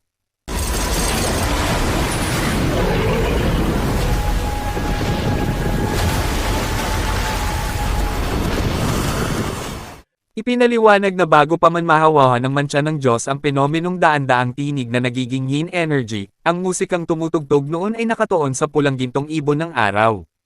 Bagamat nakasaad sa mga sinaunang tala na ipinagbabawal sa sinuman ang makinig sa himig ng musikang iyon, ay napansin ni Shu Qing na sa halip na mapahamak ay lalo pang lumalakas ang kanyang espiritual na enerhiya. Dahil dito, ay sinamantala niya ang pagkakataon upang magkaroon ng mas malalim na pagkaunawa. Sa loob lamang ng maikling panahon, at bago pa tuluyang mawala ang kababalaghan, ay matagumpay na nakamit ni Shu Qing ang isang panibagong pag-unlad. Tuluyan siyang nakapasok sa ika-8 antas ng Energy Condensation Realm. Sa madaling salita, matapos ihatid sina Ding Zhou at Zhou Zongheng sa Season Island, ay ipinagpatuloy ni Shu Qing ang kanyang paglalakbay hanggang makarating siya sa Sea Lizard Island. Pagdating niya roon, ay nakita niyang napakarami ng tao sa isla na naghahanap ng mga kayamanan. Hindi nagtagal, ay may isang grupo na nagtangkang mangikil at pilitin siyang isuko ang kanyang mga Spirit Stone. Ngunit walang pag-aalinlangang pinatay ni Shu Qing ang mga ito. Matapos ang pangyayaring iyon, ay wala nang sinumang nang-ahas na gambolain si Shu Qing. Sa pagkakataong iyon, ay hindi sinasadyang nakatagpo niya ang may-ari ng Ban Quan Inn. Ngunit bago pa man niya ito mapag-isipan ng mabuti, ay nagulat ang lahat sa paglitaw ng isang sea lizard na naghahanda ng magpalit ng balat.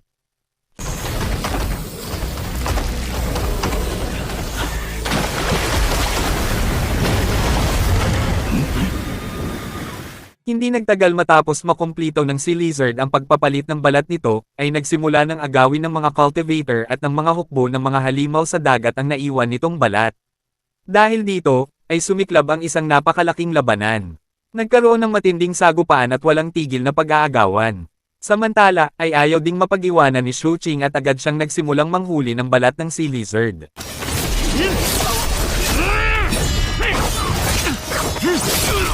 这是我的。 Sa gitna ng kaguluhan, ay nagulat ang lahat nang biglang dumating ang grupo ng Heretical Path Sect na pinamumunuan ni Gu Tujiao. Nagtaka si Shu Qing sa kanilang pagdating.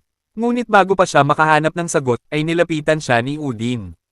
Ipinaliwanag nito na ayon sa kanilang mga kalkulasyon, ay isang Sea Lizard sa Foundation Establishment Realm ang lalabas sa lupa upang magpalit ng balat at ang balat nito ay napakahalaga. Iyon ang tunay na dahilan kung bakit nagtungo roon ang Heretical Path Sect. Hindi lamang iyon, inanyayahan din ni Udin si Shu Qing na makipagtulungan sa kanya at hatiin nila ng pantay ang anumang makukuha nila. Hindi tumanggi si Shu Qing, agad siyang pumayag.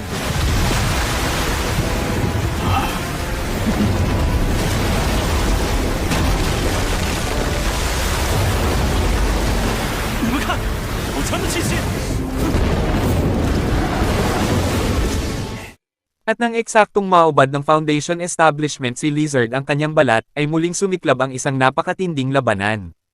Nagunahan ang lahat upang maagaw ang napakahalagang bagay na iyon. Maging si Shu Qing ay hindi nagpahuli at walang habas na sumabak sa madugong tunggalian.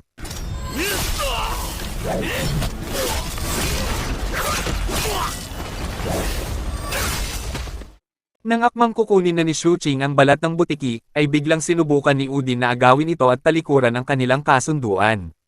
Dahil dito, ay agad siyang binigyan ni Shu Qing ng matinding leksyon sa pamamagitan ng sunod-sunod na suntok. Nakakagulat pa rito, maging ang alagang ahas ni Udin ay tila kumampi kay Shu Qing. Kasabay nito, ay lumitaw ang ikalawang balat na naglalaman pa ng isang natatanging kakayahan sa loob nito. Dahil dito, ay agad na kumilos ang mga miyembro ng Heretical Path Sect. Ngunit hindi man lang natinag si Shu Qing, kaagad niyang pinakawalan ang kanyang fire talismans at walang tigil na binomba ang lahat ng kanyang kalaban.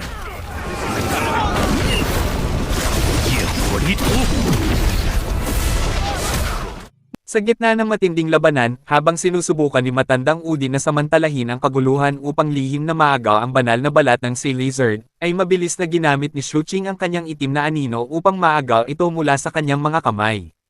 Bagamat pansamantalang nakatakas si Shu Qing matapos makuha ang banal na balat ng Sea Lizard, and muli siyang hinabol ng lahat ng miyembro ng Heretical Path Sect at ng mga halimaw sa dagat. Maging nang may ilang miyembro ng Heretical Path Sect na walang habas na nagtangkang pasabugin ang kanilang sarili upang madamay si Shu Qing, ay maswerte pa rin siyang nakaligtas. Dahil sa lilang kristal na nasa loob ng kanyang katawan, ay mabilis na gumaling ang kanyang mga sugat at nakarecover siya ng walang anumang pinsala. Pagkatapos nito, ay ginamit niya ang Taikang Sword Intent upang patayin ang pinuno ng Heretical Path Sect at ang leader ng mga halimaw sa dagat. Napagtanto ni Shu Qing na ang paglitaw ng banal na balat ng Sea Lizard ay hindi isang simpleng pangyayari at may posibilidad na may mga especially iyan na nagmamasid sa paligid. Dahil dito, ay ginamit niya ang kanyang sagradong bangka bilang pain. Samantala, siya mismo ay sumakay sa isang maliit na bangka at sumisid sa kailaliman ng dagat gamit ang Forbidden Sea Dragon Whale Technique bago lihim na bumalik sa Seven Blood Ice Sect. Bagamat naging target siya ng isang malaking grupo ng mga halimaw sa dagat at napunta sa isang mapanganib na sitwasyon, ay hindi niya inaasahan na muling magpapakita ang pulang ibon na Phoenix, ang nilalang na nakita niya noon sa kanyang ilusyon. Sa paglitaw nito, ay kaagad na nagsitakas ang lahat ng halimaw sa dagat.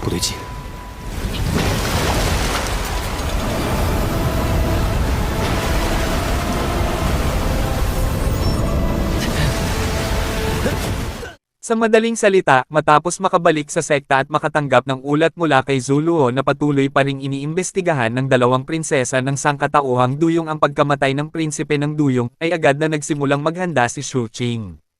Pagkatapos ay nagtungo siya kay Zhang San upang humingi ng tulong sa paggawa ng isang bagong sagradong bangka gamit ang balat ng Sea Lizard.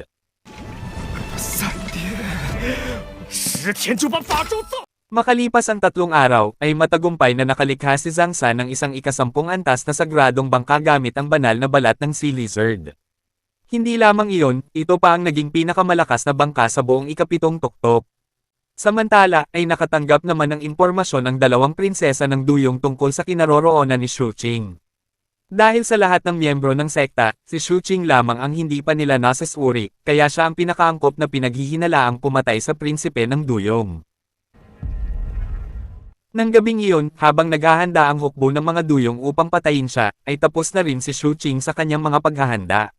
Sinadya niyang akitin ang mga Duyong papasok sa isang madilim na eskinita upang isa-isa silang patayin. 人族真该死！妹妹，我们撤。看来他早有准备。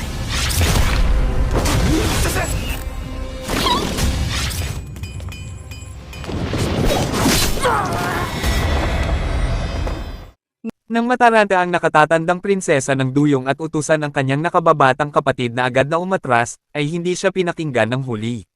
Buo pa rin ang kanyang handering ipaghiganti ang pagkamatay ng prinsipe ng Duyong. Walang habas pa siyang naglabas ng mga mapanuksong salita at hinamon si Shu Qing na magpakita.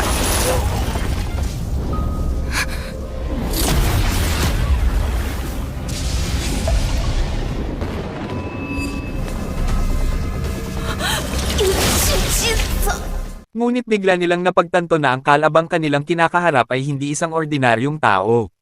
Dahil dito, ay agad na isinama ng nakatatandang prinsesa ang kanyang kapatid at umalis sa lugar upang humingi ng tulong sa ikatlong prinsipe. Sa kabilang panig, ang pinuno ng ikapitong tuktok, si Chietong, ay kasalukuyang nagmamasid sa mga mahuhusay na talento upang piliin bilang kanyang mga alagad. Nais pa nga niyang gawing disipulo ang lalaking may anyong taong lobo at ihanda ito bilang magiging katuwang ni Shu Qing sa hinaharap upang makuha ang posisyon ng ikaapat na prinsipe.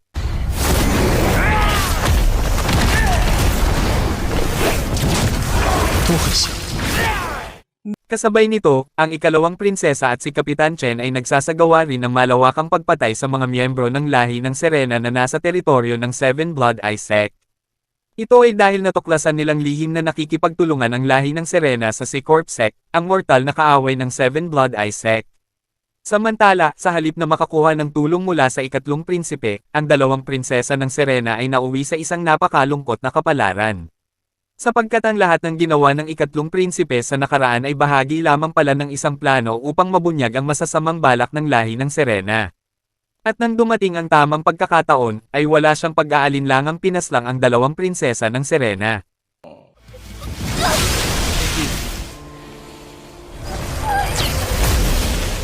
Bagamat bahagyang nagulat si Shu Qing at hindi niya maintindihan kung bakit bigla na lamang nagbago ng lubusan ang sitwasyon, ay agad niya itong isinantibi at umalis sa lugar na iyon.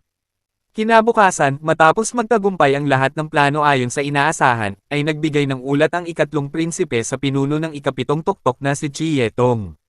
Dahil nabunyag na ang lahat ng lihim at problema, ay agad na nagpasya si Chietong na lubusang durugan ang lahi ng Serena. Samantala, habang iniisip ang mga nangyari noon at nakakaramdam ng pagtataka kung bakit tila tinulungan siya ng ikatlong prinsipe na patayin ang dalawang prinsesa ng Serena, ay nagsimulang mag-isip si Shu Qing ng iba't ibang posibilidad. Unti-unti niyang napagtanto ang sagot. Hindi lamang siya napasama sa plano ng mga nakatataas ng ikapitong tuktok, kundi tila ginawa rin siyang isang pyesa sa kanilang laro.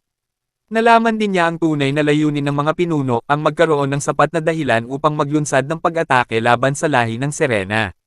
Ngunit hindi na niya gaanong pinansin ang bagay na iyon, mayroon pa siyang mas mahalagang problemang kailangang tapusin. Dahil dito, ay nagpasya si Shu Qing na ganap ng lipulin ang Vajra Sect upang hindi na ito maging banta sa hinaharap. Matapos makatanggap ng impormasyon mula kay Zhou Luo na ang Vajra Sect ay lumipat na sa rehiyon ng Red Plains upang humingi ng protection mula sa Outer Path Sect, ay agad na gumamit si Shu Qing ng mga anting-anting at kasuotang pangkubli upang simulan ang kanyang misyon. Pagdating ni Shu Qing sa lungsod ng Linggo sa Red Plains, at matapos dumaan sa lugar ng mga naninirahan na puno ng paghihirap at miserableng pamumuhay, ay agad siyang nagtungo sa lokasyon ng Vajra Sect ayon sa kanyang mapa. Ngunit sa kalagitnaan ng paglalakbay, ay hindi niya sinasadyang naamoy ang amoy ng dugo na nagmumula sa isang grupo ng mga Snow Desert Scavenger. Ang grupong ito ay napaalis dahil sa pagdating ng Vajra Sect at nabuhay sa pamamagitan ng pangangain sa mahihina at walang kalaban-labang tao.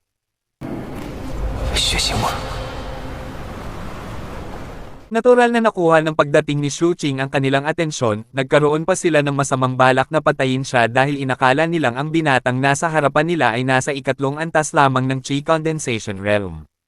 Ngunit nang maalala ni Shu Qing ang sarili niyang nakaraan, ay wala siyang awang pinaslang ang buong grupo ng Snow Desert Scavenger.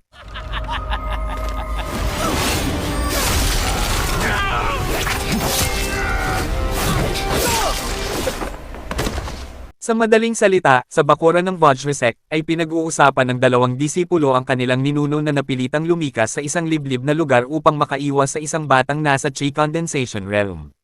Sa nakalipas na 6 na buwan, ay gumastos pa raw ang kanilang ninuno ng 10,000 espiritual na bato upang mag-imbite ng mga makapangyarihang eksperto bilang mga panauhin.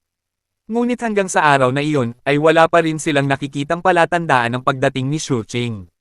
Nang makita ni Shu Qing ang pag-alis ng dalawang disipulo at marinig ang kanilang usapan, ay agad siyang nagpasya na simulan ang kanyang plano. Kasabay nito, habang katatapos lamang ni I.O. Lingzi na pinuhin ang isang pambihirang tableta upang palakasin ang kanyang kapangyarihan, at habang nag-aalala kung si Shu Qing nga ba ang batang nakatakdang humanig sa Vajra Sect, ay bigla niyang narinig ang kaguluhan sa labas ng sekta. 你是小孩儿，太蹭！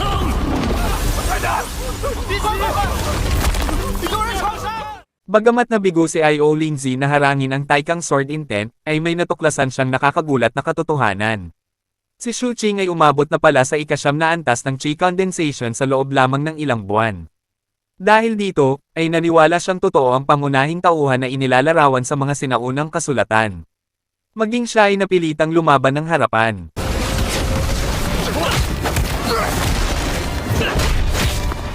Ang nakaraang pag-atake ay naglagay kay I.O. Lingzi sa isang desperadong sitwasyon. Buong katawan niya ay nalasan ng mahigit 70 uri ng lason. Dahil dito, ay wala siyang ibang pagpipilian kundi gamitin ang lihim na teknik ng Vajra Sect upang lumaban. 只刚一只。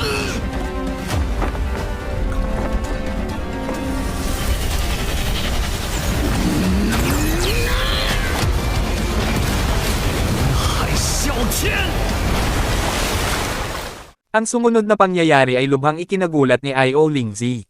Sapagkat ang teknik na ipinakita ni Shu Qing ay ang Si-Transformation Technique ng Seven Blood Eye Sect, isang teknik na sinasabing tanging mga henyo lamang sa milyon-milyong cultivator ang may kakayahang maunawaan at makabisado. Ngunit bago pa niya ito mapag-isipan ng mabuti, ay muli nang pinakawalan ni Shu Qing ang Forbidden Sea Dragon Whale Technique.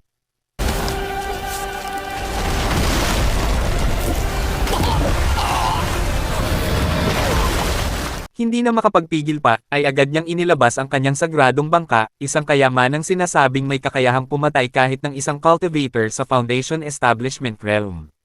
Bagamat lalo nitong pinanginig si I.O. Lingzi sa takot bilang ninuno ng sekta ay wala siyang pagpipilian kundi gamitin ang kanyang pinakamalakas na teknik. Ito ang teknik na kilala bilang Sky Pillar Shattering Palm. 小孩儿，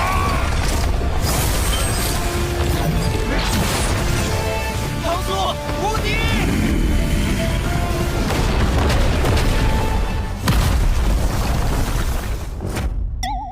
Nang masaksihan ng mga disipulo ang pagkamatay ng kanilang ninuno at ang tuluyang pagbagsak ng Vajra Sect, ay wala na silang nagawa kundi lisanin ang lugar.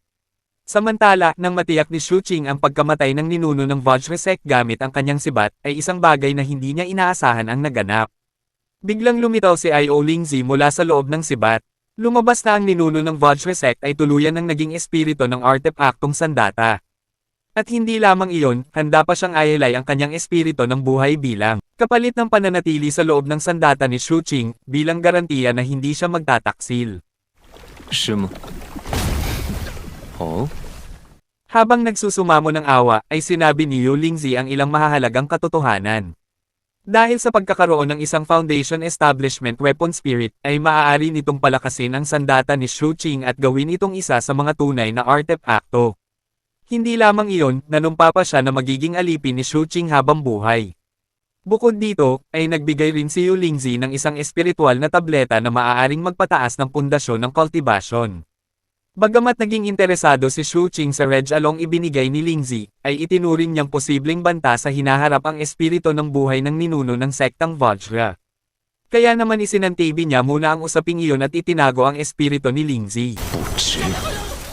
Sa madaling salita, hindi sinasadyang narinig ni Xu Qing ang pag-uusap ng dalawang tao tungkol sa lokasyon ng kompetisyon ng 7 tuktok, gayon din ang katotohanan sadyang nililimitahan ng mga nakatatanda ang kultivasyon sa ibaba ng Foundation Establishment Realm.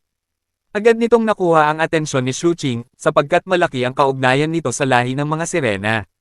Gayunpaman, ay pansamantala niya itong isinantabi at sinundan ang aura ng kamatayan. Hindi sinasadyang nasaksihan niya ang isang madugong massacre na isinasagawa ng isang taong lobo.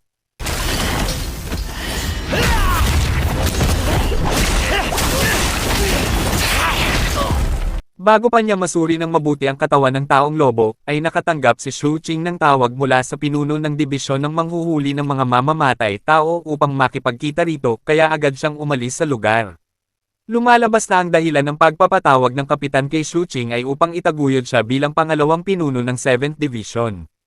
Isa itong gantimpala dahil matagumpay niyang napaligiran ang Night Doves, at nadagdagan pa ang kanyang buwan ng allowance hanggang umabot sa 6,000 contribution points. Hindi lamang iyon, nagbahagi rin ang pinuno ng pangkat ng isang lihim na impormasyon tungkol sa kompetisyon ng 7 tuktok na gaganapin sa teritoryo ng lahi ng mga sirena. Bukod sa napakaraming kayamanan sa lugar na iyon, ay mayroon ding isang Foundation Establishment Pill na nagkakahalaga ng 100,000 espiritual na bato. Pagkatapos nito, ipinakilala niya si Xu Qing sa isang bagong miyembro ng dibisyon ng manghuhuli ng mga mamamatay tao, ang taong kakakita lamang niya kamakailan. At bagamat nagtataka si Xu Qing kung bakit tila nanginginig sa takot ang batang taong lobo sa tuwing nakikita nito ang kanyang itim na anino, ay mas pinili niyang huwag na itong pagtuunan ng pansin at sa halip ay maghanda para sa darating na kompetisyon. Samantala, ay ibinigay ng pinuno ng pangkat ang ilang mahahalagang impormasyon tungkol sa kompetisyon ng 7 tuktok sa loob ng isang Jade Sleep. Sa madaling salita, dahil papalapit na ng papalapit ang kompetisyon ng 7 tuktok, ay nagpasya si Xu Qing na maabot ang Foundation Establishment Realm sa pinakamaikling panahon. Dahil dito, ay agad niyang nilunok ang Foundation Establishment Pill at gumamit pa ng iba't ibang halamang gamot upang protektahan ang kanyang katawan habang nagsasagawa ng breakthrough. Ang hakbang na ito ay lubhang ikinagulat ni Yu Lingzi, sapagkat ang pambihirang talento ni Xu Qing sa pagpapataas ng kanyang kultivasyon ay hindi kailanman naitala sa anumang sinaunang aklat. Higit pa rito, ay patuloy na lumalawak ang kanyang espiritual na dagat habang lumilipas ang panahon, at hindi pa kailanman nakarinig si Yu Lingzi ng isang cultivator na nakagawa ng ganitong bagay. Kasabay nito, bagamat ang 100 zang na espiritual na dagat sa Sea Transformation Scripture ay itinuturing ng perpekto, ay labis na naguluhan si Xu Qing nang matuklasan niyang umabot ang kanya sa 300 zang. Dahil dito, ay napaisip siya kung ang lahat ba ng ito ay may kaugnayan sa banyagang substansya o sa tableta ng ninuno ng sektang Vajra. Kaya naman hiniling niya kay Yu Lingzi na ipaliwanag ang tungkol sa Foundation Establishment. Ipinaliwanag ni Yu Lingzi na ang yugto ng Foundation Establishment ay nakatuon sa pagbubukas ng mga energy point sa loob ng katawan upang gawing mahiwagang kapangyarihan ang espiritual na enerhiya. Bagamat madalas na nagiging dahilan ito upang makontamina ng banyagang substansya ang espiritual na enerhiya, ay hindi na kailangang mag-alala ni Xu Qing dahil mayroon siyang Foundation Establishment Pill at ang Spirit Breath Lantern. Sa madaling salita, dahil may natitira pa siyang oras bago opisyal na magsimula ang kompetisyon ng 7 tuktok, ay nagpasya si Xu Qing na manghuli at pumatay ng mga wanted na kriminal upang makakuha ng mas maraming espiritual na bato.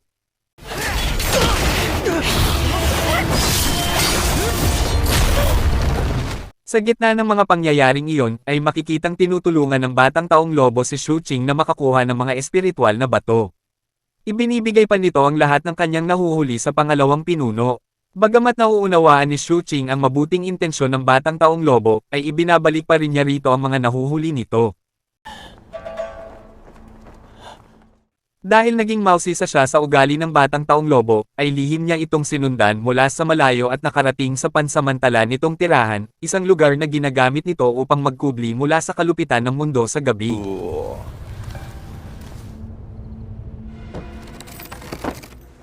Nang sandaling iyon, ay napansin ni Xu Qing na ang malamig na pag-uugali ng batang taong lobo ay halos kapareho ng kanyang sarili noon, palaging maingat sa harap ng panganib at laging naghahanda ng plano bago kumilos. Agad niya itong nilapitan at tinanong kung ano ang nakita nito sa itim na aninong nasa loob ng kanyang katawan. Dahil sa takot, ay isinulat lamang ng batang taong lobo ang sagot nito. Natutulog ang itim na anino. Matapos marinig ang katotohanan iyon, ay lalo lamang itong naging isang misteryong hindi pa rin nalulutas para kay Shu Qing. Dahil dito, ay binigyan niya ang batang taong lobo ng isang supot ng espiritual na mga bato upang makabili ito ng isang banal na bangka na magsisilbing tirahan nito. Hindi nagtagal, ay isinantabi muna ni Shu Qing ang isinulat ng batang taong lobo. Mayroon pa siyang mas mahalagang bagay na dapat paghandaan, ang kompetisyon ng 7 tuktok. Dahil dito, ay agad niyang pinag-aralan ang mapa ng 4 na pangunahing isla ng lahi ng mga sirena. Ang una ay ang isla ng Mie, ang banal na templo kung saan isinasagawa ang pagsamba at mga handog. Ang ikalawa ay ang isla ng Imiki, ang pangunahing isla ng lahi ng mga sirena at kinaroroonan ng kanilang palasyong hari. Ang ikatlo ay ang isla ng Yukyang, isang libingan na naglalaman ng iba't ibang sinaunang kayamanan at pamana. At ang ikaapat ay ang isla ng Kaiying, ang tore na nagsisilbing imbakan ng mga Foundation Establishment Pil.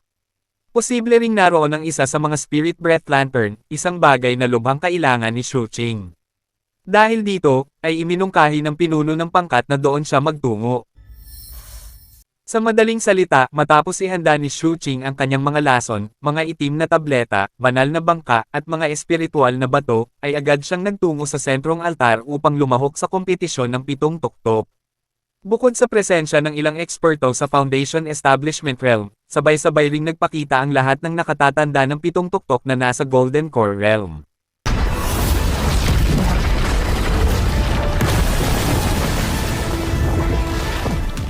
Kasabay nito, nang magbigay ng paggalang ang mga nakatatanda sa Panginoon ng ika-7 tuktok, ang pinuno ng ika-7 tuktok ng 7 Blood Eye Sect na si Zinkai, ay ibinunyag ang tunay na katotohanan. Ayon sa kanya, ay nagtaksil ang lahi ng mga sirena at nakipag-alyansa sa Sea Corps Clan. Hindi lamang iyon, ginamit pa raw nila ang mga buto ng mga miyembro ng 7 Blood Eye Sect, upang magtayo ng mga tore ng bangkay.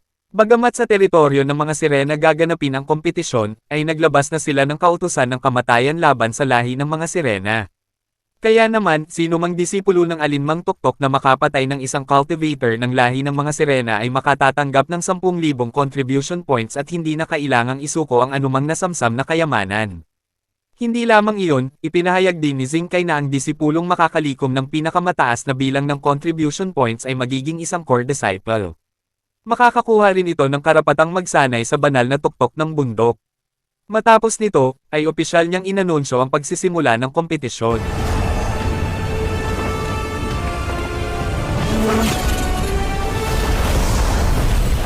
Makalipas ang ilang sandali, ay dinala tayo sa himpilang militar ng lahi ng mga sirena.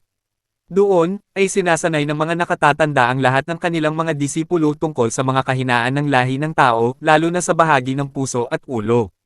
Nang mapansin ng isang nakatatanda ang isang disipulong tila ng hihina at malaman niyang papalapit na ang 7 Blood Eye Sect sa mga isla ng mga sirena, ay agad niya itong binigyan ng mga salitang pampalakas loob upang buhayin ang kanyang determinasyon.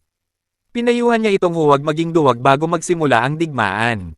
Habang nag-uusap sila at nakikitang papalapit ang 7 Blood Eye Sect, ay iniutos ng isang nakatatanda sa pangkat ng mga especially iyan na makipag-ugnayan sa hukbong pandepensa sa dagat. Ngunit dahil kulang na sila sa oras, ay matagumpay na nabasag ng 7 Blood Eye Sect ang depensa ng mga isla ng mga sirena. Kasabay nito, ay sumabog ang napakalakas na pressure aura ni Zinkai, isang eksperto sa Nascent Soul Realm, ika-5 antas.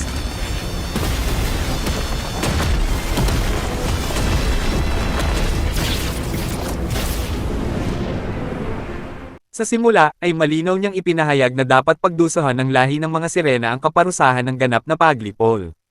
Ngunit tumutol dito ang ninuno ng lahi ng mga sirena.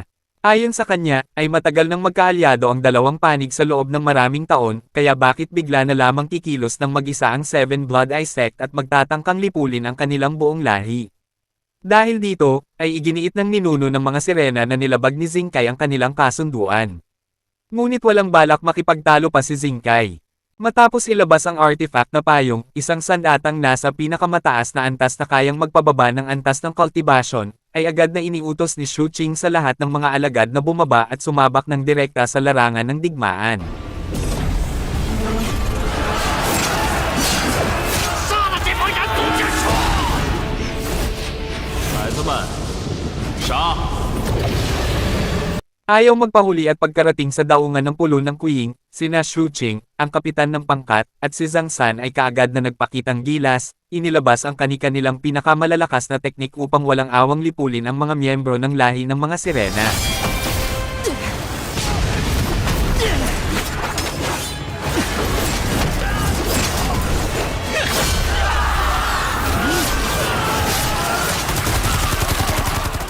Matapos makuha ang mapa ng lokasyon ng tore ng Foundation Establishment, ay nagpa siya si Shu Qing na agad na magtungo roon.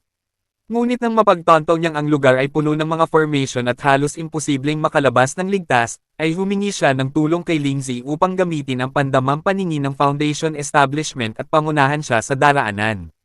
Pagdating pa lamang sa tore na gawa sa mga buto, ay muli siyang nagulat nang makita ang tagapagbantay na isang mutisyong cultivador sa perpektong yugto ng energy condensation. Bagamat sinabi nitong palaging magalang ang lahi ng mga sirena sa kanilang mga panauhin, ay agad na naunawaan ni Shu Qing na pawang walang laman na salita lamang iyon. Kaya naman, nang walang pag-aalinlangan, ay pinatay niya ang cultivador na iyon.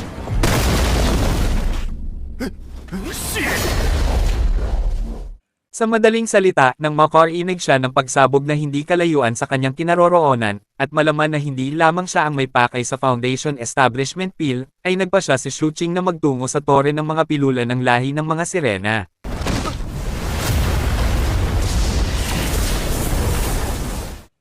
At lumabas na ang pagsabog na iyon ay nagmula sa teleportation formation ng C-Corp Sect, na nagbigay ng pagkakataon sa ninuno ng lahi ng mga sirena upang samantalahin ang sitwasyon at patayin ang lahat ng miyembro ng Seven Blood Eye Sect.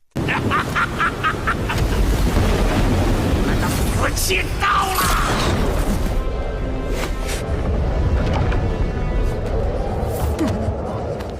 Habang may bahagyang ngiti sa labi, ay inilabas ni Xingkai ang isang bolang liwanag upang tawagin ang ninuno ng sekta na si Sulianzi, na katatapos lamang makapasok sa unang antas ng Void Returnant.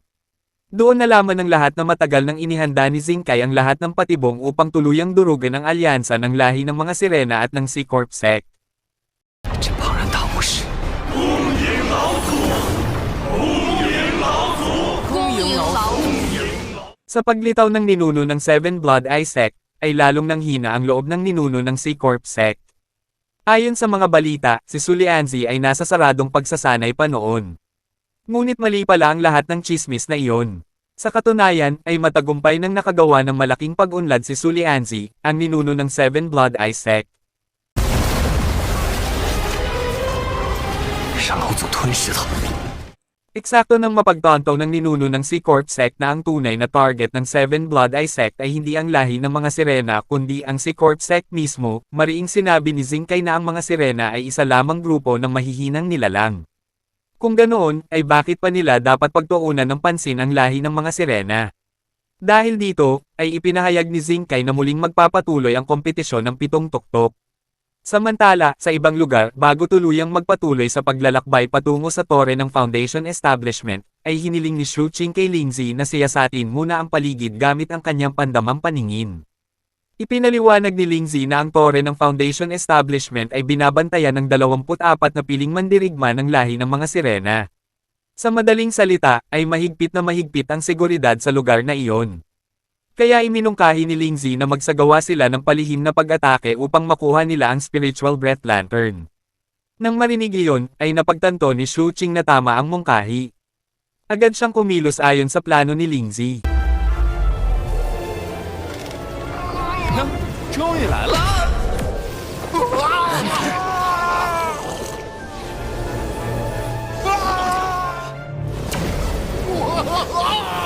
别的动静。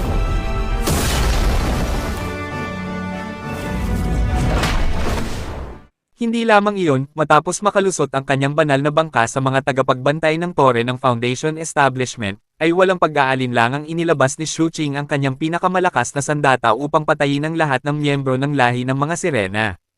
Isang napakalakas na pagsabog ang sumunod na mistulang isang higanting paputok na sumabog sa gitna ng digmaan. Sa madaling salita, ay matagumpay na natalo ni Lingzi ang isa sa mga miyembro at pagkatapos ay ibinigay niya ang Spiritual Breath Lantern kay Shu Qing. Ngunit nang makita ito, ay tila nagpakita ng reaksyon ang itim na anino sa loob ng katawan ni Shu Qing at malinaw na ipinakita ang matinding pagkapuot nito sa Spiritual Breath Lantern. Bagamat nagulat si Shu Qing sa pangyayaring iyon, ay naalala niyang natutulog pa rin ang itim na anino. Kaya agad niyang ginamit ang lilang kristal upang pansamantalang sugpuin ang itim na anino, pagkatapos ay itinago ang spiritual breath lantern sa loob ng espasyong kinalalagyan ng anino. Hindi nagtagal, ay dumating ang kapitan ng pangkat upang hanapin si Shu Qing. Bagamat alam niyang nasa kamay ng kanyang vice-kapitan ang spiritual breath lantern, ay hindi niya ito ginawang malaking issue. Ayon sa kanya, ang bagay na iyon ay isa lamang imitasyon ng tunay na life lantern. Eksaktong sandaling nalitaw si Shu Qing tungkol sa tinatawag na life lantern, kaya nagsimulang magpaliwanag ang kapitan. Ayon sa kanya, ang lakas o kahinaan ng isang cultivador sa yugto ng Foundation Establishment ay maaaring masukat sa pamamagitan ng bilang ng kanilang life flames. Ang isang cultivador sa maagang yugto ng Foundation Establishment ay maaari lamang maglabas ng isang life flame.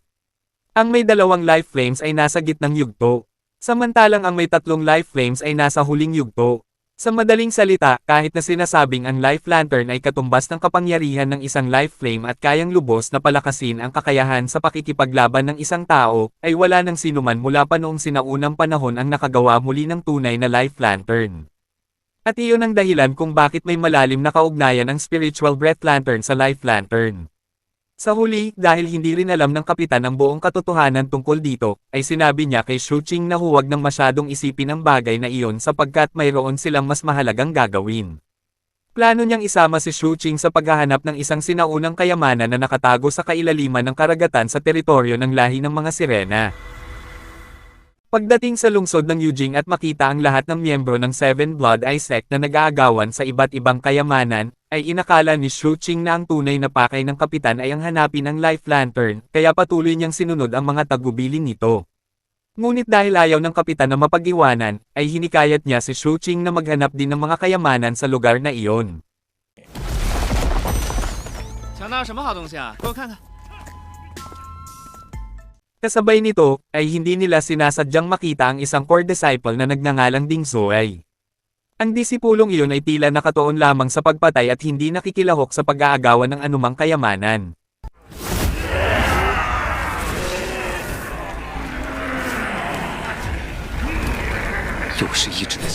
At biglang dumating ang sandaling nahirapan si Shu Qing habang nakikipaglaban sa mga miyembro ng Sea Corps clan. Ipinaliwanag ng kapitan na ang mga nilalang na iyon ay nagkukultibo gamit ang mga banyagang sangkap o multisayon, iyon ang dahilan kung bakit halos walang epekto sa kanila ang mga lason. Dahil dito, ay nag-alok ang kapitan na tulungan siya kapalit ng 500 espiritual na bato. Ngunit tinanggihan ni Shu Qing ang alok, ayaw niyang makaabala sa kapitan at naniniwala siyang sapat na ang kanyang teknika ng espada upang pabagsakin ang mga miyembro ng Sea Corps clan. Pagkatapos noon, ay sinundan nila ito ng pag-atake gamit ang espesyal na kakayahan ng kapitan.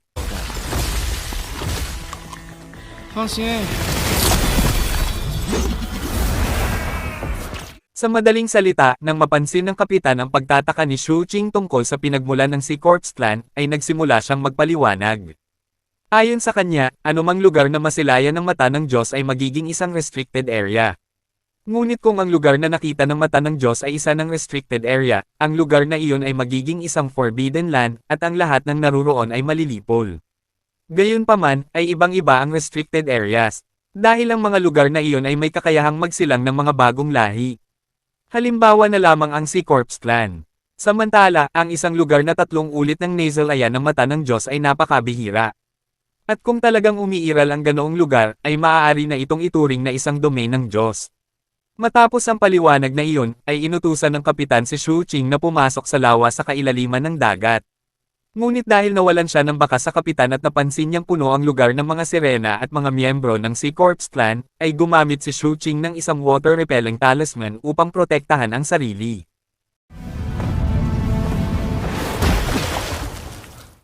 Habang naroon, ay hindi sinasadyang nakita ni Shu Qing ang isang altar na napapalibutan ng mga mataas na pinuno ng lahi ng mga sirena. Ayon sa sabi-sabi, ay hinihiram nila ang kapangyarihan ng isang Diyos upang magsagawa ng mahika. Ngunit dahil ang tunay niyang layunin ay hanapin ang life lantern, ay pinili ni Shu Qing na ipagpatuloy ang pagsisiyasat sa lugar sa ilalim ng dagat. At hindi inaasahan, ay nakita niya si Zhang San, na muling nagpapanggap at palihim na nangongolekta ng iba't ibang kayamanan sa lugar na iyon.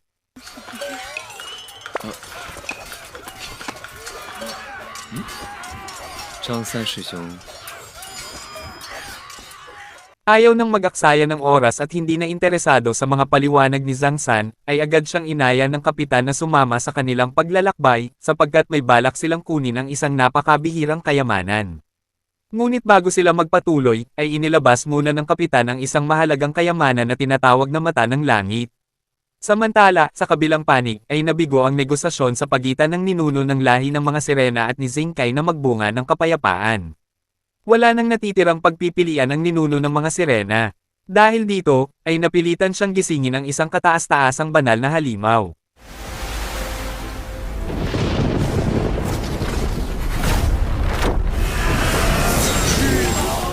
Kahit sa sandaling iyon, ay sinubukan pa rin ng ninuno ng mga Sirena na makipagkasundo at muling bumuo ng alyansa. Dahil dito, ay handa pa siyang magbigay ng tulong upang wasakin ang Sea Corps clan. Ngunit dahil nilabag na ng ninuno ng lahi ng mga Sirena ang mga alituntunin at nagtaksil, sa kanilang kasunduan, ay inilabas ni Zenkai ang isang bagay na tinatawag na bandila ng digmaan ng lahi ng tao. 人族战情，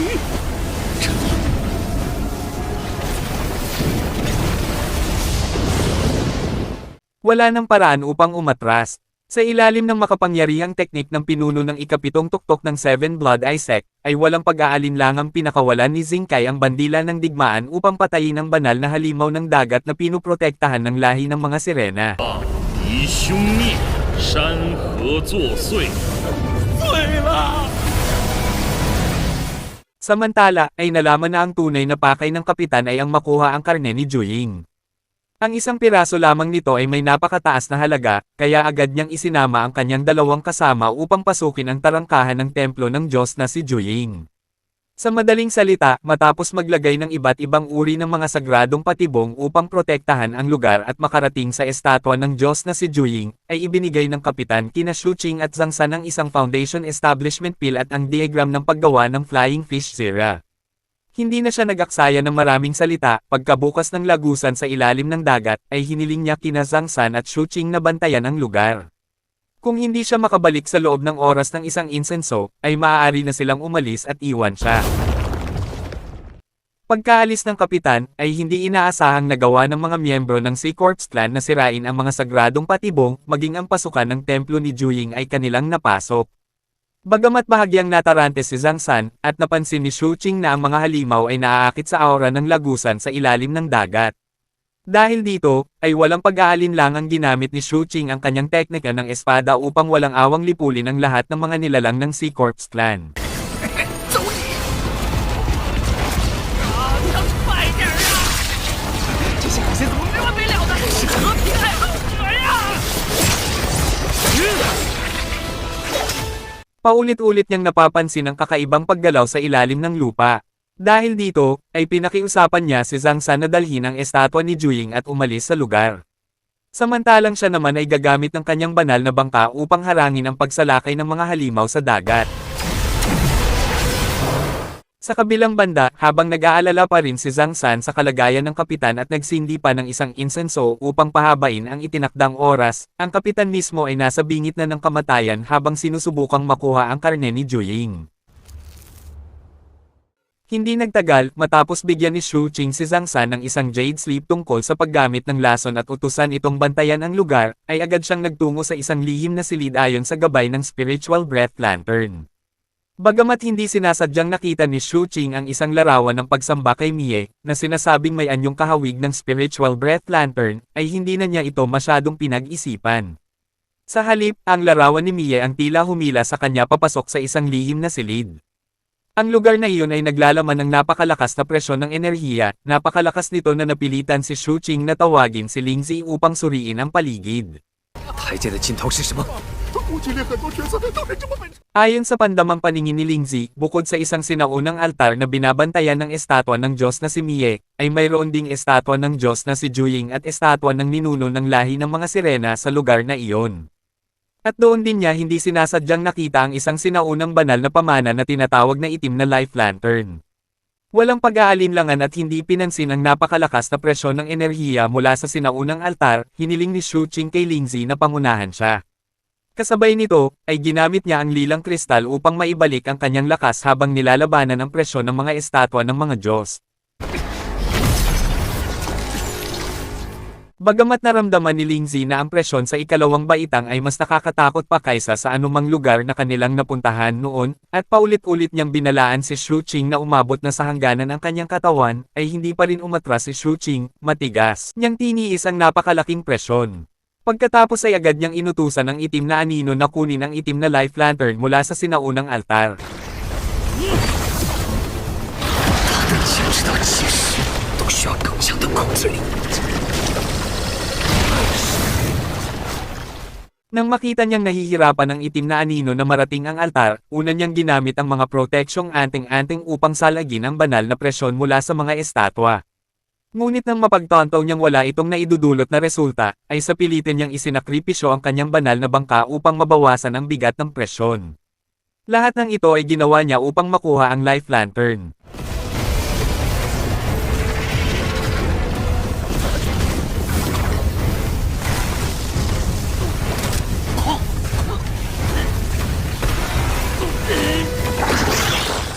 Ang itim na life lantern ay tuluyang nakuha ni Shu Qing. Ngunit sa mismong sandaling iyon, ay bigla siyang inatake ng anino ng isang ahas na may 9 na ulo, dahilan upang mawalan siya ng malay at bumagsak. Sa kabutihang palad, dahil sa kapangyarihan ng lilang kristal na may kakayahang magpagaling, ay unti-unting bumalik ang kanyang kamalayan. Ngunit alam ni Shu Qing na ang paglitaw ng life lantern ay maaaring magdulot ng madugong labanan, kaya agad niyang ginamit ang itim na anino upang takpan ang aura ng life lantern at itinago ito sa kanyang storage bag. Sa madaling salita, ay mahigit 6 na oras nang naghihintay si Zhang San ng balita mula sa kanyang dalawang kasama na hanggang ngayon ay hindi pa rin bumabalik, malaking dagok iyon para sa kanya. Dahil dito, ay inakala niyang hindi na kailanman matatagpuan ang mga bangkay ng bise-kapitan at ng kapitan ng pangkat. Ngunit sa gitna ng kanyang pag-aalala, ay biglang humingi ng tulong ang kapitan kay Zhang San upang hilahin siya palabas ng lagusan sa ilalim ng dagat. Bagamat nahirapan si Zhang San sa simula at halos mab-eyegol sa kanyang gawain, ay dumating naman si Shu Qing sa tamang oras upang iligtas ang kapitan. Kasabay nito, ay inutusan niya ang dalawa na sirain ang lagusan sa ilalim ng dagat. Sapagkat may ilang pangkat ng mga halimaw na nagtatangkang pasukin ang daanan. 终于被我弄到。 Nang sabihin ni Zhang San na talagang hindi makatuwiran ang ugali ng kapitan dahil handa itong isakripisyo ang bahagi ng sarili nitong katawan para lamang sa isang piraso ng karne, ay tila wala itong pakialam. Ipinaliwanag lamang ng kapitan na minsan na siyang nagsanay ng isang lihim na teknik na may kakayahang muling buuin ang katawan, at kailangan lamang niya ng ilang buwan upang tuluyang makabawi.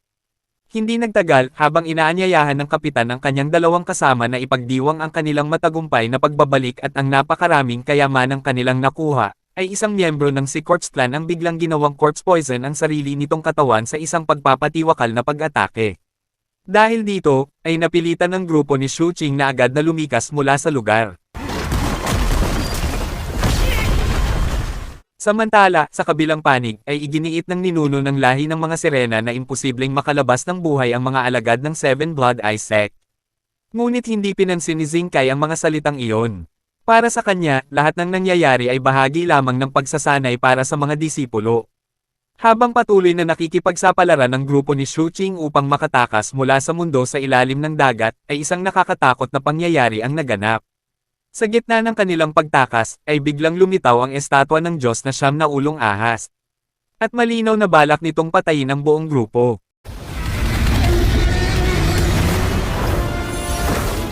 Ngunit bago pa ito makapagpakawalan ng pag-atake, ay kaagad na naglabas si Xingkai ng isang formation ng presyon. Hindi lamang iyon, upang makakuha ng mas malaking pakinabang, ay direktang ginawang banyagang sangkap ni Xingkai ang 9 na ulong ahas upang magamit ito ng mga disipulo para sa kanilang mga susunod na pag-unlad at pag-angat ng antas. Bagamat nakatawag iyon ng pansin sa grupo ni Shu Qing at hinikayat pa sila ng kapitan na kumuha ng ilan sa banyagang sangkap na iyon, ay isang hindi inaasahang pangyayari ang naganap. Lumitaw ang tunay na anyo ni Linger, ang babaeng ahas na siyang alagang nilalang ni Matandang Udin. At bilang pasasalamat, ay ibinigay niya kay Shu Qing ang isang piraso ng karne ng 9 na ulong itim na ahas.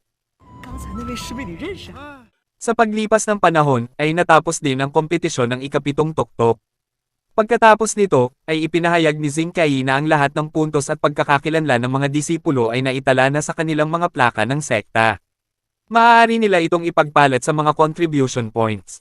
Samantala, ang lahat ng kanilang nasamsam sa digmaan ay maaari nilang panatilihin para sa kanilang sarili.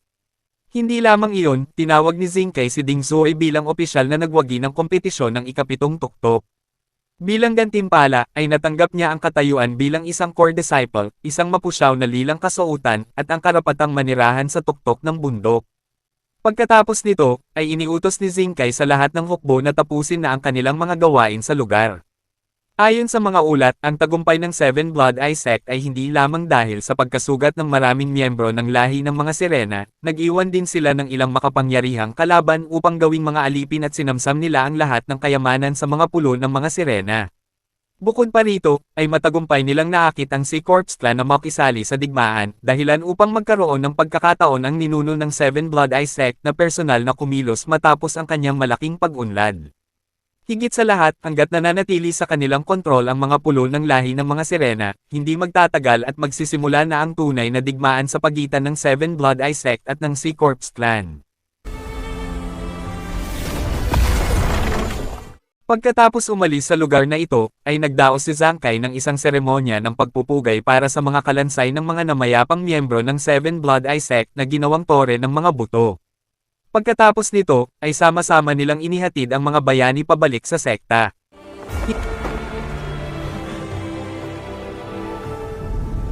Hindi nagtagal, bagamat makikita sa mukha ni Zhang San ang pagkainis nang makita niyang tuluyan nang nasira ang kanyang espiritual na bangka sa mga kamay ni Shu Qing, ay nangako pa rin siyang gagawin niya itong mas mahusay kapag narating na niya ang yugto ng Foundation Establishment. Sa madaling salita, matapos ibigay ni Shu Qing ang lahat kay Zhang San at magpaalam, ay biglang lumitaw sa kanyang harapan ang kapitan ng pangkat. Alam nito ang balak ni Shu Qing na magsagawa ng breakthrough sa labas ng sekta. Bagamat ipinaliwanag ni Shu Qing na mayroon pa siyang mahalagang bagay na kailangang asikasuhin, ay hindi naman ito ginawang malaking isyu ng kapitan. Sapagkat kapag nakabalik na si Shu Qing mula sa kanyang pagsasanay, ay kailangan niyang bayaran ang utang na umaabot sa 10,000 espiritual na bato. 他是不是在咒我？你 Makalipas ang ilang sandali, dahil alam niyang mangangailangan ng napakaraming materyales ang pag-abot sa yugto ng Foundation Establishment, ay nagsimulang bumili si Shu Qing ng iba't ibang sangkap. Ngunit sa kasamaang palad ay kulang pa rin ang kanyang pera. Dahil dito, ay nagpasya siyang isanla ang ilan sa kanyang mga ari-arian. Sa pagkakataong iyon, ay hindi niya inaasahang makakatagpo si Zhao Zongheng na kasalukuyang nakikipagtawaran ng mga kalakal. Dahil dito, ay naghanap agad silang dalawa ng malapit na kainan upang mag-usap ng masinsinan. Bukod sa paghanga ni Zhao Zongheng sa tagumpay ni Shu Qing na nakaabot na sa perpektong yugto ng energy condensation, ikinuwento rin niya ang kanyang naging paglalakbay habang sumusunod kay Ding Zhuo.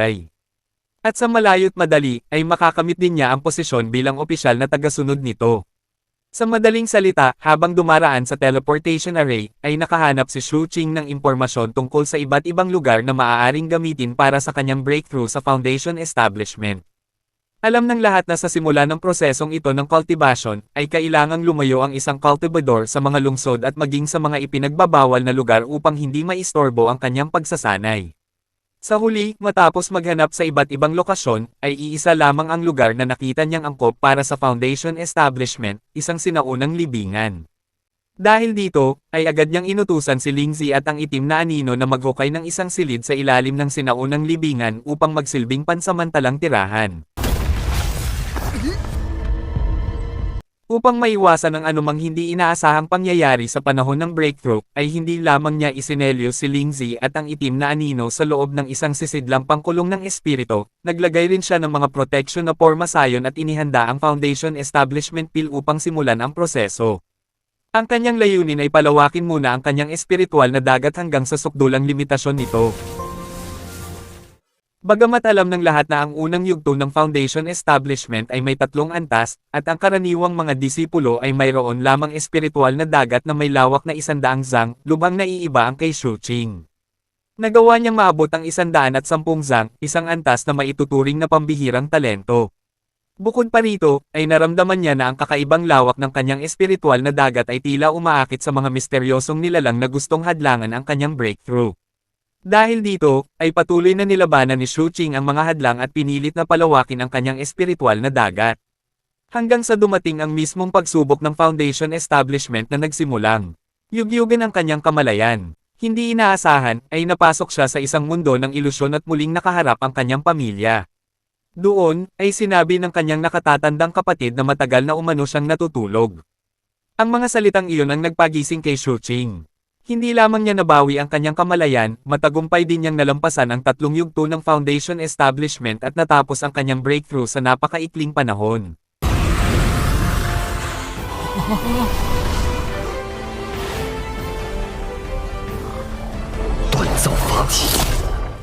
Habang lumilikha ng isang anyo ng Forbidden Sea Dragon Whale, ay hindi makapaniwala si Shu Qing na kayanan niyang gamitin ang kanyang espiritual na kapangyarihan upang lumipad. Dahil dito, ay agad niyang sinubukang galugarin ang paligid ng sinaunang libingan. Hindi nagtagal, habang pinupuri ng mga disipulo ang teknik ni Zhao Zongheng, ay nakarating na si Shu Qing sa tuktok ng bundok upang kumpirmahin ang kanyang bagong antas ng kultibasyon. Bagamat sinubukan siyang pigilan ni Zhao Zongheng na umakyat, ay hindi ito pinansin ni Shu Qing. At bigla, ang pangyayaring iyon ay hindi lamang nagulat kay Zhao Zongheng. Nararamdaman ng lahat na may isang disipulong umaakyat sa mga hagdan patungo sa ikapitong tuktok. Sa sandaling iyon, ay ipinakita rin ang mga kapwa-disipulo ni Shu Qing na abala pa rin sa pag-unawa sa proseso ng Foundation Establishment. Habang ang iba ay patuloy pa ring nagsisikap maunawaan ang proseso ng Foundation Establishment, at si Ding Sui naman ay naging isang Night Butterfly Woman upang mabuhay, ay dumating ang sandali na kinumpirma ni tagapangasiwali ng ikapitong tuktok ang antas ng kultibasyon ni Shu Qing at pinayagan siyang pumasok sa tuktok ng bundok. Sa sandaling iyon, ay hindi inaasahang muling naalala ni Shu Qing ang kabutihang loob ni tagapangasiwali at ng kanyang mga kasamahan. Dahil dito, ay lalo siyang naging determinado na magpatuloy sa paglalakbay at tuklasin ang mas malawak na mundo sa labas.